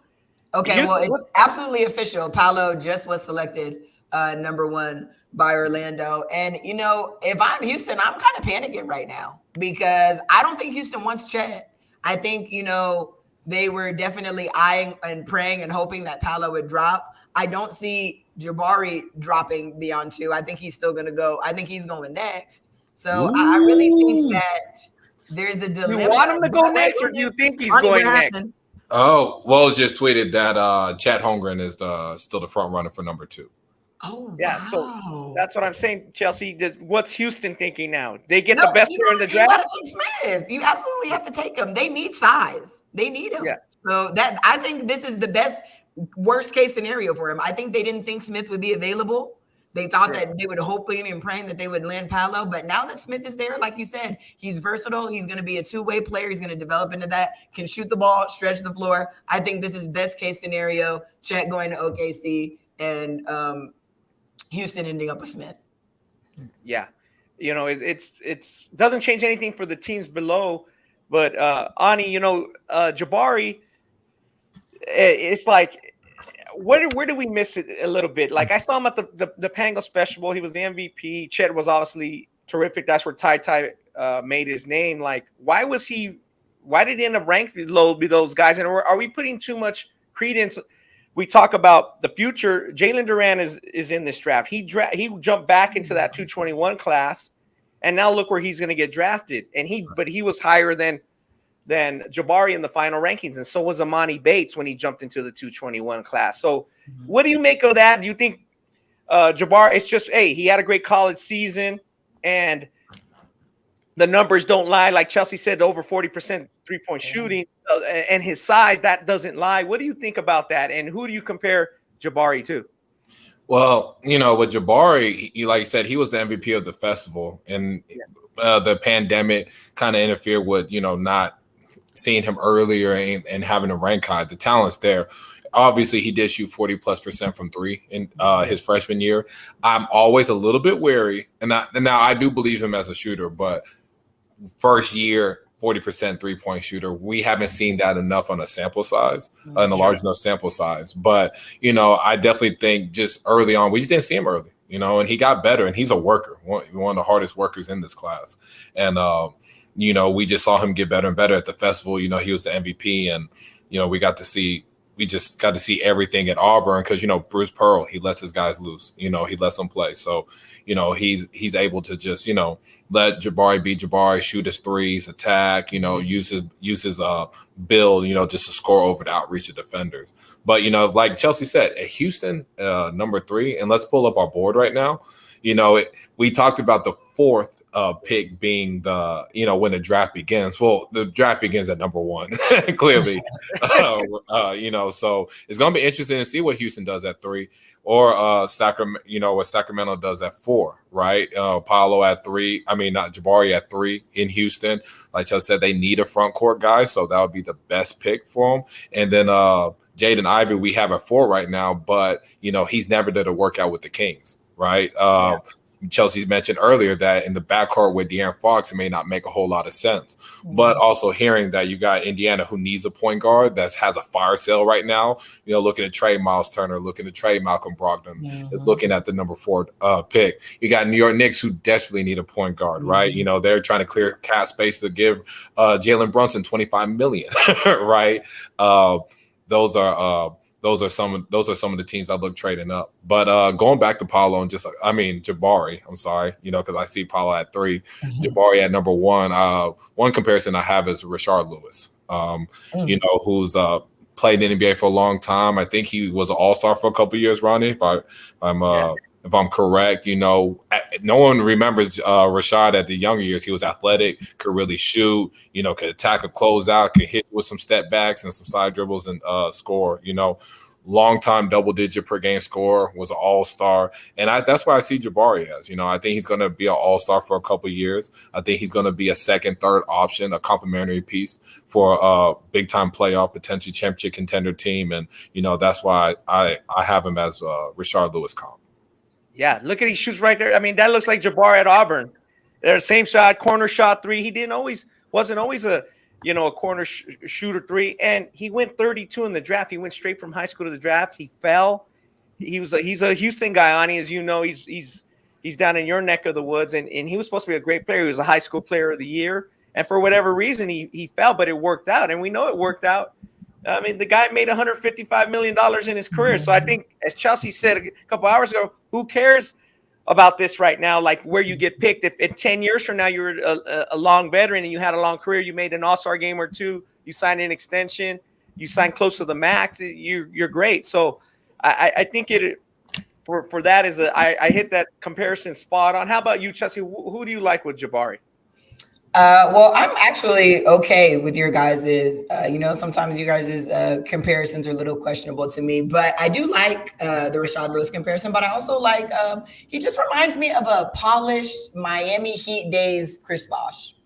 So I know earlier in Chris's career, he played a lot more with his back to the basket. I don't think he was super comfortable facing up. But once he got to Miami with LeBron, and he just was so comfortable, so confident with this game. He had a plethora of moves facing up. He can shoot the 3. He was stretching the floor, silky smooth jump shot. I see Jabari becoming this type of player. I already think he has more of a skill set than Chris Bosh did kind of coming in. So I think if he just continues to develop, I really can see him being this guy. Look, you see Chris Bosh with the block shot. I already mentioned Jabari's defensive prowess and just how I think he can definitely be a formidable 2-way player in this league. So I don't know. Rashad Lewis, I think excellent comparison, but I'm really feeling like at Jabari's peak, he can do what Chris Bosh did in this league. And that's, an all-star, obviously champion, just hell of a career. Yeah, that would definitely be, at its peak, right? You hope that Jabari learns how to really play, get to the paint and score better. Right now, he's more so perimeter oriented, where Chris Bosh in his early years was facing up, attacking, scoring, kind of punching on guys, where we haven't seen that yet with Jabari. But I definitely can see, at his peak when he kind of just continued to polish his game and shows more inside out capabilities with some defensive prowess. I definitely like that Chris Bosh comparison. But, right now, Jabari's so perimeter 3 oriented that I think that's going to be the next step of his game, is being able to score in the paint. Well, Chelsea, let me jump in on there. Are you basically saying when Jabari gets picked and most likely to Houston at 3 with Chris, that's when they add pieces? Because Chris thrived when he was with Wade and LeBron. Or are you saying, is that what you're saying, when the team gets better, when he has more over time? Absolutely. Yeah. Okay. The Rockets have great young talent. They're really trying to build something special over there, but they're a ways away from being good, being a contender. So, I pulled an Ani and Ronnie card and gave a peak comparison.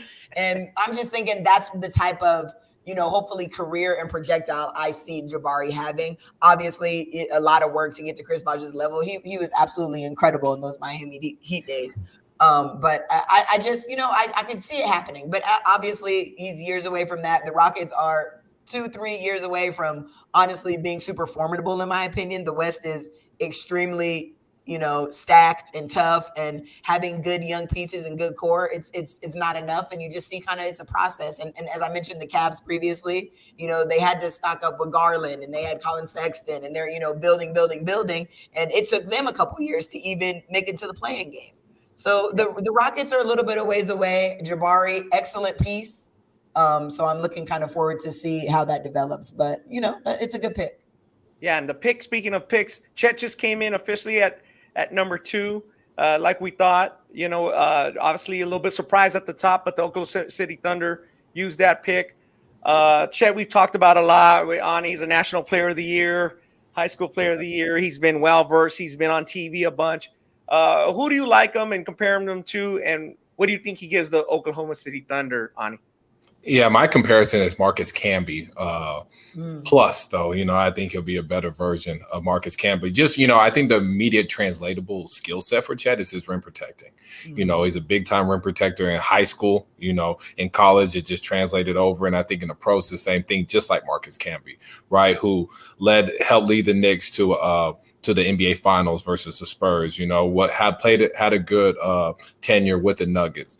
Chet obviously more versatile offensively. You seen him handle the ball in the open court off a rebound, doing some grab and go action. I think the shooting's definitely there. I think there's upside with it as a pick and pop guy.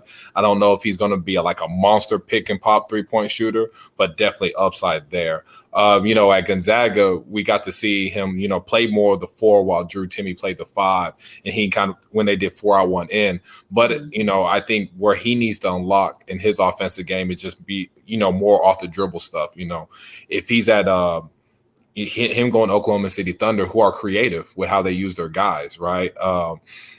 I think you will see more just offensive creativity with him, not just a pick and pop guy, but a guy that can attack and potentially abuse smaller guys. But I use the Marcus Camby comparison just because of the defense and the rim protecting. And how about you, Chelsea? I like Marcus Camby, but, let's just be honest. Chet is Porzingis 2.0. I think that they have the same body. They kind of have the same look if you squint a little bit. But, same frail frame, super skilled on the offensive end, in terms of making shots and being able to create a shots, long distance threes. Chet has the ability, obviously, to put the ball on the floor. You see him going coast to coast in his highlights. But look at Porzingis. They have the same prototype body type. And I just see Chet becoming this player. And I know Kristaps Porzingis hasn't kind of panned out as well as people thought, he would, but he still was an all-star. So he was an all-star in New York. Things didn't work out that great with him in the Mavs, and he was ultimately traded from there. But I just see Chet when I see him, and I think Chet has the ability to be even better because I think he's more mobile.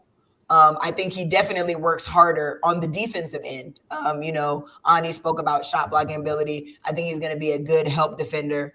But just in terms of offensive skill set, I don't think it's bad to have a Kristaps Porzingis career. That means you're going to touch All-Star, you're going to make a lot of money, and you're going to have a solid NBA tenure. So that's what I see. Yeah, I can definitely see the Kristaps comparison. I think the biggest question is Kristaps had he was lean, but he had wide shoulders, so you can put muscle on.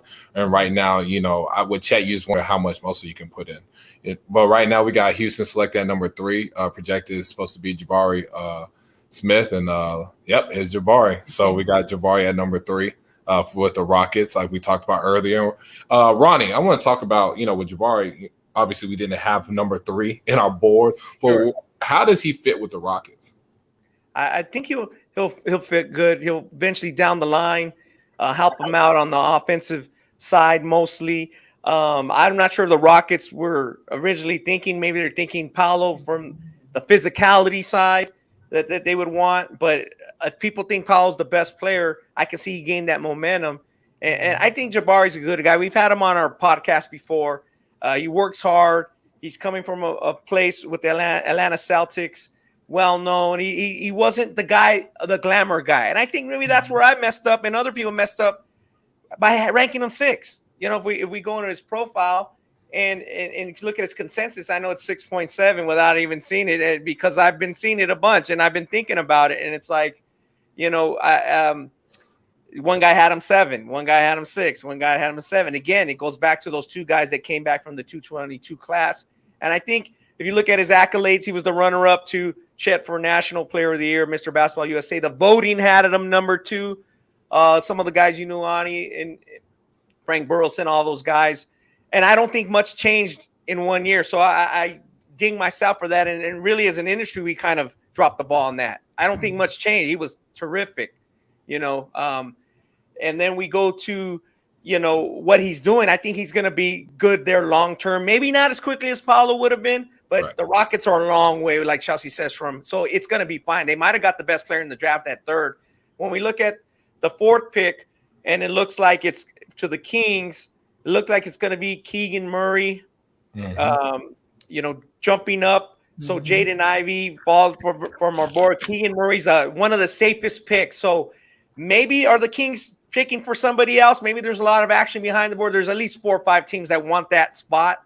Are they picking for somebody else, Ani and Chelsea? What do you guys think? Or do you think that's the most college-ready player? Like Chelsea said earlier in the show, they couldn't get a fast guard. You can't, there's only a couple in this draft that are fast, which is the kid who didn't get picked and Kennedy Chandler. So they went with the safer pick, the guy who's coming up from, not being really ranked in high school and in 2 years not even starting right away and then getting to the 4th pick.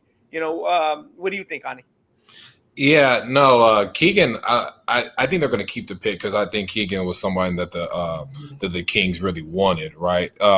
They were willing to trade that pick, but the offers they probably received wasn't just good enough.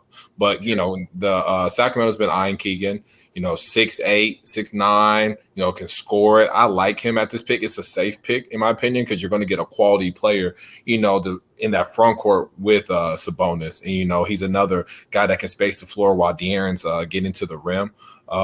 I like Keegan, with Sacramento. I think he's a good fit. I think he's going to be a quality pro. There's some people that think he's going to be a multi-time All-Star, and it would not surprise me. He does have that offensive package, and he improved greatly from his freshman to his sophomore year.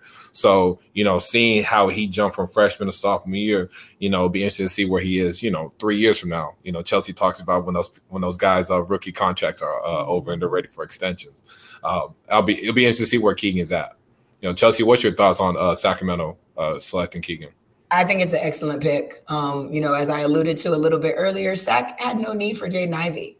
And I love Jaden Ivey. He's one of my favorite players in the draft. But they had no need for him. Their backcourt is set. They had Mitchell, defensive stopper, tenacious, can score. And then they have De'Aaron Fox. So they just don't really have a need. Although, if maybe you're just thinking best available at the time. Maybe you just go with him just because. And you guys talked about maybe drafting for another team. Like, I'm not really a super fan of that. Like, Sacramento needs to draft for themselves. They're not good. So let's start there. Like, build your team up to the best of your ability. So I think that this is an excellent pick for them. When I look at Keegan Murray, my draft comparison to him was Otto Porter Jr. I look at him as just, somebody with length, somebody who can stretch the floor. We all know that Sac needs shooting. They got rid of Halliburton. They got rid of Buddy Hield. So just to have this type of caliber of player to pair with Sabonis in the front court, like you alluded to, Ani, it's a fit for them. It's a need for them. So I think it's an excellent pick. It sucks that Jaden Ivey is dropping, but he's about to go real soon. But I see Keegan being excellent. I see him having a long NBA tenure, and I could see him being an all-star. He definitely has the package. It's hard to say and kind of predict what's going to happen in the future because things can change at any time. But I think if I had to bet on him being an all-star one day, I can see it happening. Yeah, no, I'm with you. I like that Otto Porter comparison. Just a guy that can stretch the floor and has some capabilities on the defensive end. And by the way, it's official. Sacramento just selected Keegan. Nice. But one comparison I have for him was Marcus Morris, as a scoring standpoint and just with their size. Marcus, coming out of Kansas, he was a guy that stretched the floor, was more of a spot up guy, but turned into more of a guy that can really operate off the dribble, like we see here with that step back into from the mid-range game and scoring.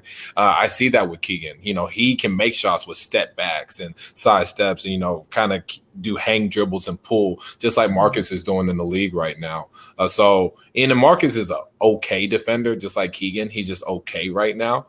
So that's where I kind of had the comparison with Marcus Morris, just an offensive threat that's just a decent defensive guy. If he gets to the Otto Porter status, I think he does need to improve on his defense, just individual and just team-wise. Now, looking at this next pick, Detroit on the clock. So, Chelsea, can Jaden Ivey coexist with Cade Cunningham, or do they have to go a different route and take the gamble? We talked about that gamble. Shaedon Sharpe is very enticing for some of you guys. For you and Ani, or you guys like to be enticed. I really don't. But so what do you now? That changes a little bit. What do they do at the 5th pick? You know what? I can definitely see Detroit taking JD Ivey at number 5. And I say that because I feel like they are lacking another playmaker / shot creator. Cade Cunningham is absolutely incredible. But at the end of the day, you need help. You need somebody who can create their own shot, kind of take the load off a little bit. And I certainly see, Jaden Ivey being somebody that you can pair with him. Because he can be an efficient scorer, which is something that you need, and he can set the table for other people. He has the ability. He's not a elite passer, but he has the ability to set some stuff up. So I think that would alleviate some pressure from Cade Cunningham, allow him to do his thing, knowing that he has kind of a running mate that can get his at any time. So I like the pick. I can see Detroit taking him. Yeah, and Chelsea, you're right. Woj put out a tweet that Detroit's going to pick Jaden Ivey, and I'm 100% agreement with you. He's someone that will change pace for Detroit, and they were ranked 14th in pace, which Detroit's trying to go towards more playing faster, right?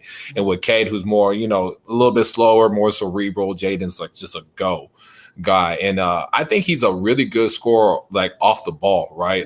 One of my comparisons for him was Victor Oladipo, like a Russell Westbrook, Victor Oladipo type. And Victor Oladipo is a guy that, especially when he was fully healthy, in some moments with the Heat this year, a guy that can really score off the ball when the defense rotates and attack, utilizing his quick first step and score.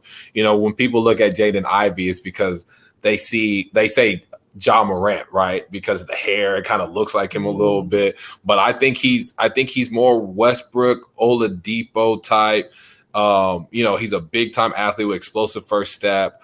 I think he will turn into a really good lead guard. And I think a backcourt with him and Cade Cunningham is one that you can trust going into the playoffs. And if you continue to add pieces with that backcourt, not with the backcourt, but just having that type of backcourt, you can be a championship contender in some years, right? It's going to be a long time with that with Detroit, but I think that's a start, right? Like we've seen Golden State when they pick Steph and when they pick Clay. I think this is a situation where you got 2 really good draft picks, 2 guys that are going to be all-stars, in my opinion, in your backcourt, and now you just got to fill the rest. Yeah. No, absolutely. I like the comparison. I had his comp as Russell Westbrook too. Not so much his shot making ability, but just the tenacity in the way he gets downhill. He's an incredible athlete, and the way he attacks the basket, it's like he's angry, and that's what I used to see from Russ, in his earlier days. So I think it's a good comparison, good fit. I think you're absolutely right. Yeah, Ronnie, what do you think?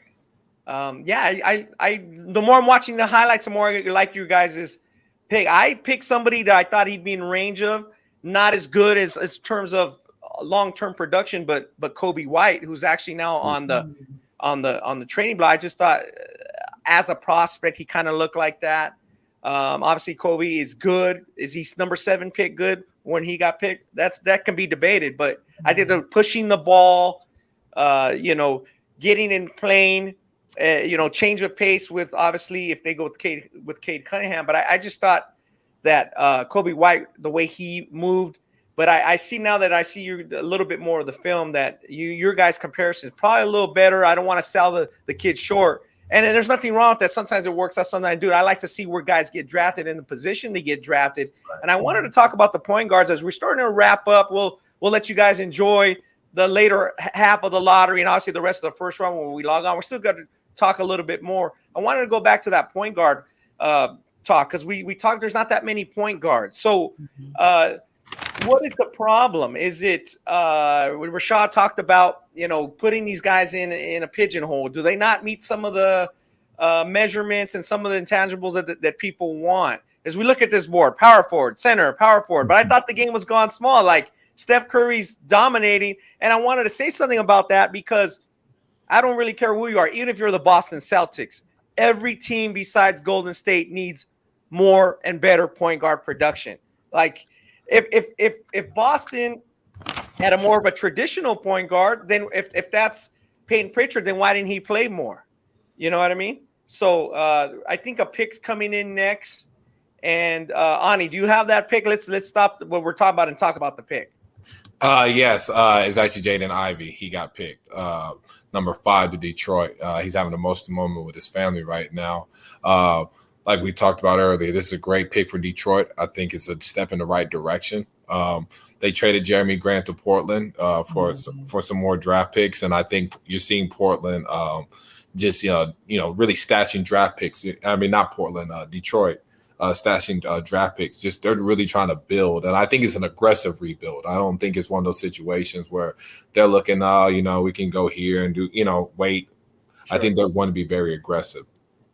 Yeah. So, back to we'll keep touching on that, and the pick came in. I'm glad for Ivy. The point guard spot. What is going on, Chelsea? In your opinion, that's your position. I call myself a point guard, not at a high level. Ani, I know you're an undersized 3'4". I know.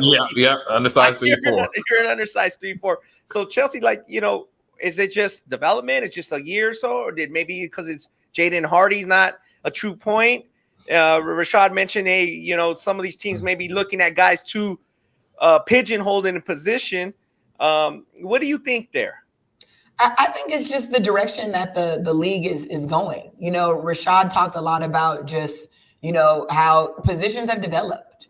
And, people can say, traditional point guard or whatever, but, then people see Steph Curry. Oh, and now I want somebody who can shoot a whole bunch of threes and turn around before they go in. You know what I mean? Yeah. I think we just see, these waves of, a certain player, thriving, and then other teams kind of want to emulate that, or maybe get players that are, or feel they don't need for a certain position because they have a player that can do this or do that. But I'm all for one, a natural point guard as a player. And I'm all for teams just having a need for a point guard. Even if they don't necessarily start, I just feel like you should have a traditional point guard.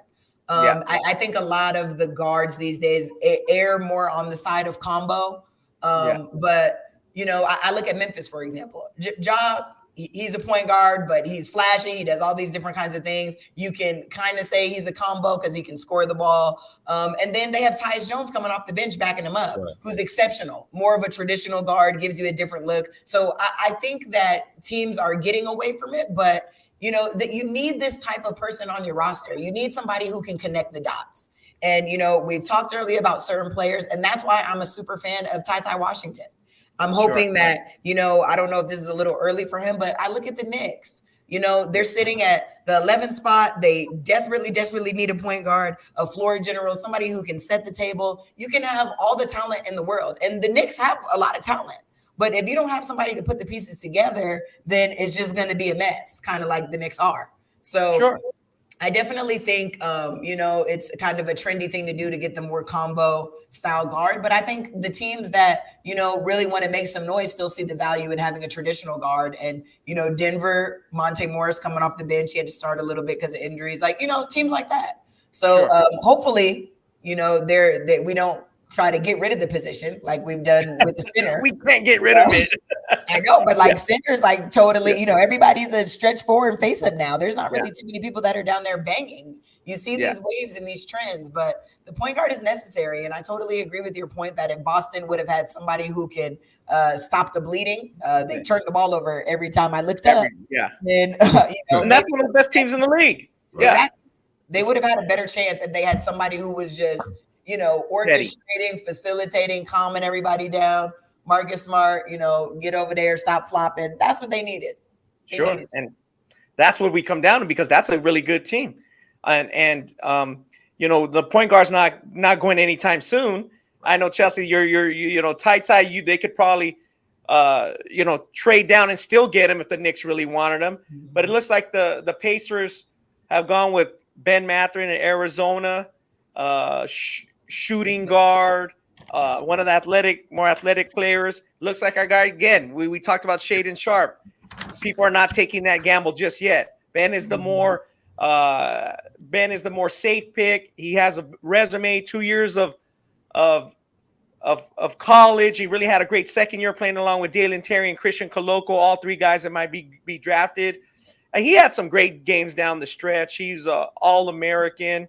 And for Ben, I compare him to a 25th pick in the draft, and it might be low. And I think you guys' comparisons may be a little bit higher. I compare him to Shannon Brown, and that's on the low end. So when I get to you guys, I wanted you guys to talk a little bit on the high end where he might be. I compare him to Shannon Brown. Just look at what Shannon Brown, some of the stuff he does. Again, maybe Shannon's not too polished. Ben may be able to handle the ball a little bit better if he keeps improving. But I see a lot of Shannon in him, and maybe just the fact that maybe Shannon just went a little too low. What do you think, Ani? Yeah, I think stylistically, I do really like that Shannon Brown comparison. Just a really athletic guy that really thrives downhill. Benedict does a better job shooting, I think. I think at the same time. Again, I know I compared this person to Oladipo before, but I see some early stages of Oladipo with Benedict. Not as far as a shot creator. He's more of a 3-and-D guy right now, but he's a worker. He's going to get better. I think his shot creation is going to get better, where we see more that stylistically like a Victor Oladipo. Just the athleticism. I think he really improved his jump shooting by 10%. From his freshman year, and right now it's in a 3-and-D mold, but I think he'll get better and become a better shot creator when time just goes. So, Chelsea, what do you think about Benedict? I like your comparison, Ani, but when I look at this kid, I just see like Zach LaVine.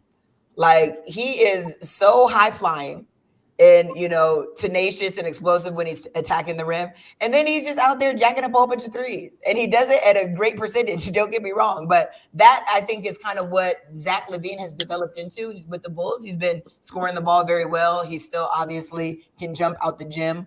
I want to see Mathurin improve a little bit just on his playmaking. And I think Zach has some improvement there too, playmaking ability. Right.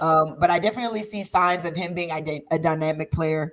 Somebody that's going to come in and can fill it up because he can shoot the three so well. And obviously he's a crazy athlete. And, that's what everybody loves to see, people that can, run and jump. So I think it's an excellent pick. Can't go wrong with it.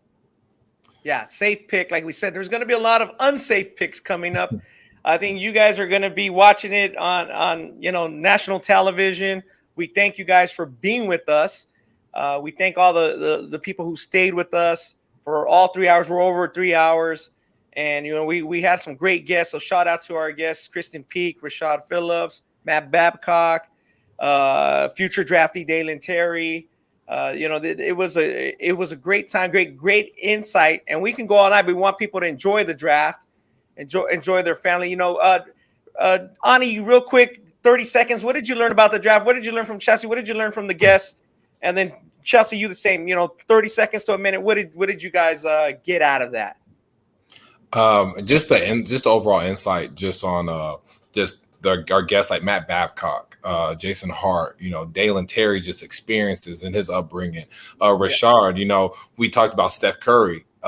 He's a hybrid guard compared to in Rashad's manual. He talks about 4 levels of scoring. He says, inside, mid-range, 3, and out of the gym, right? Someone that we can say with Steph, but just a lot of insight on just how they view guys and how they look at upside. That's probably been the biggest thing, just listening to our guests, No, absolutely, Ani. I really like the draft insight. Just, talking about case by case, how teams are making selections and picks and the thought process. I thought that was really cool. I liked hearing from Dalen. I always like to get the player side of it.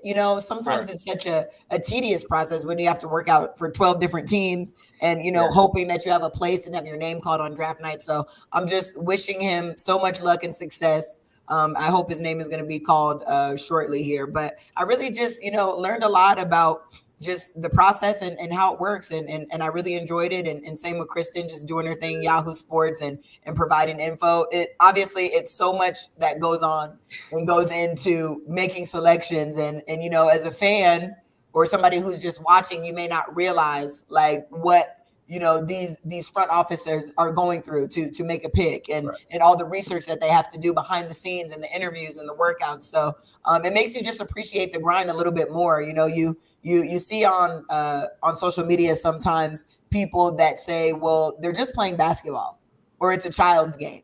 But no, like to some of these kids, this is everything.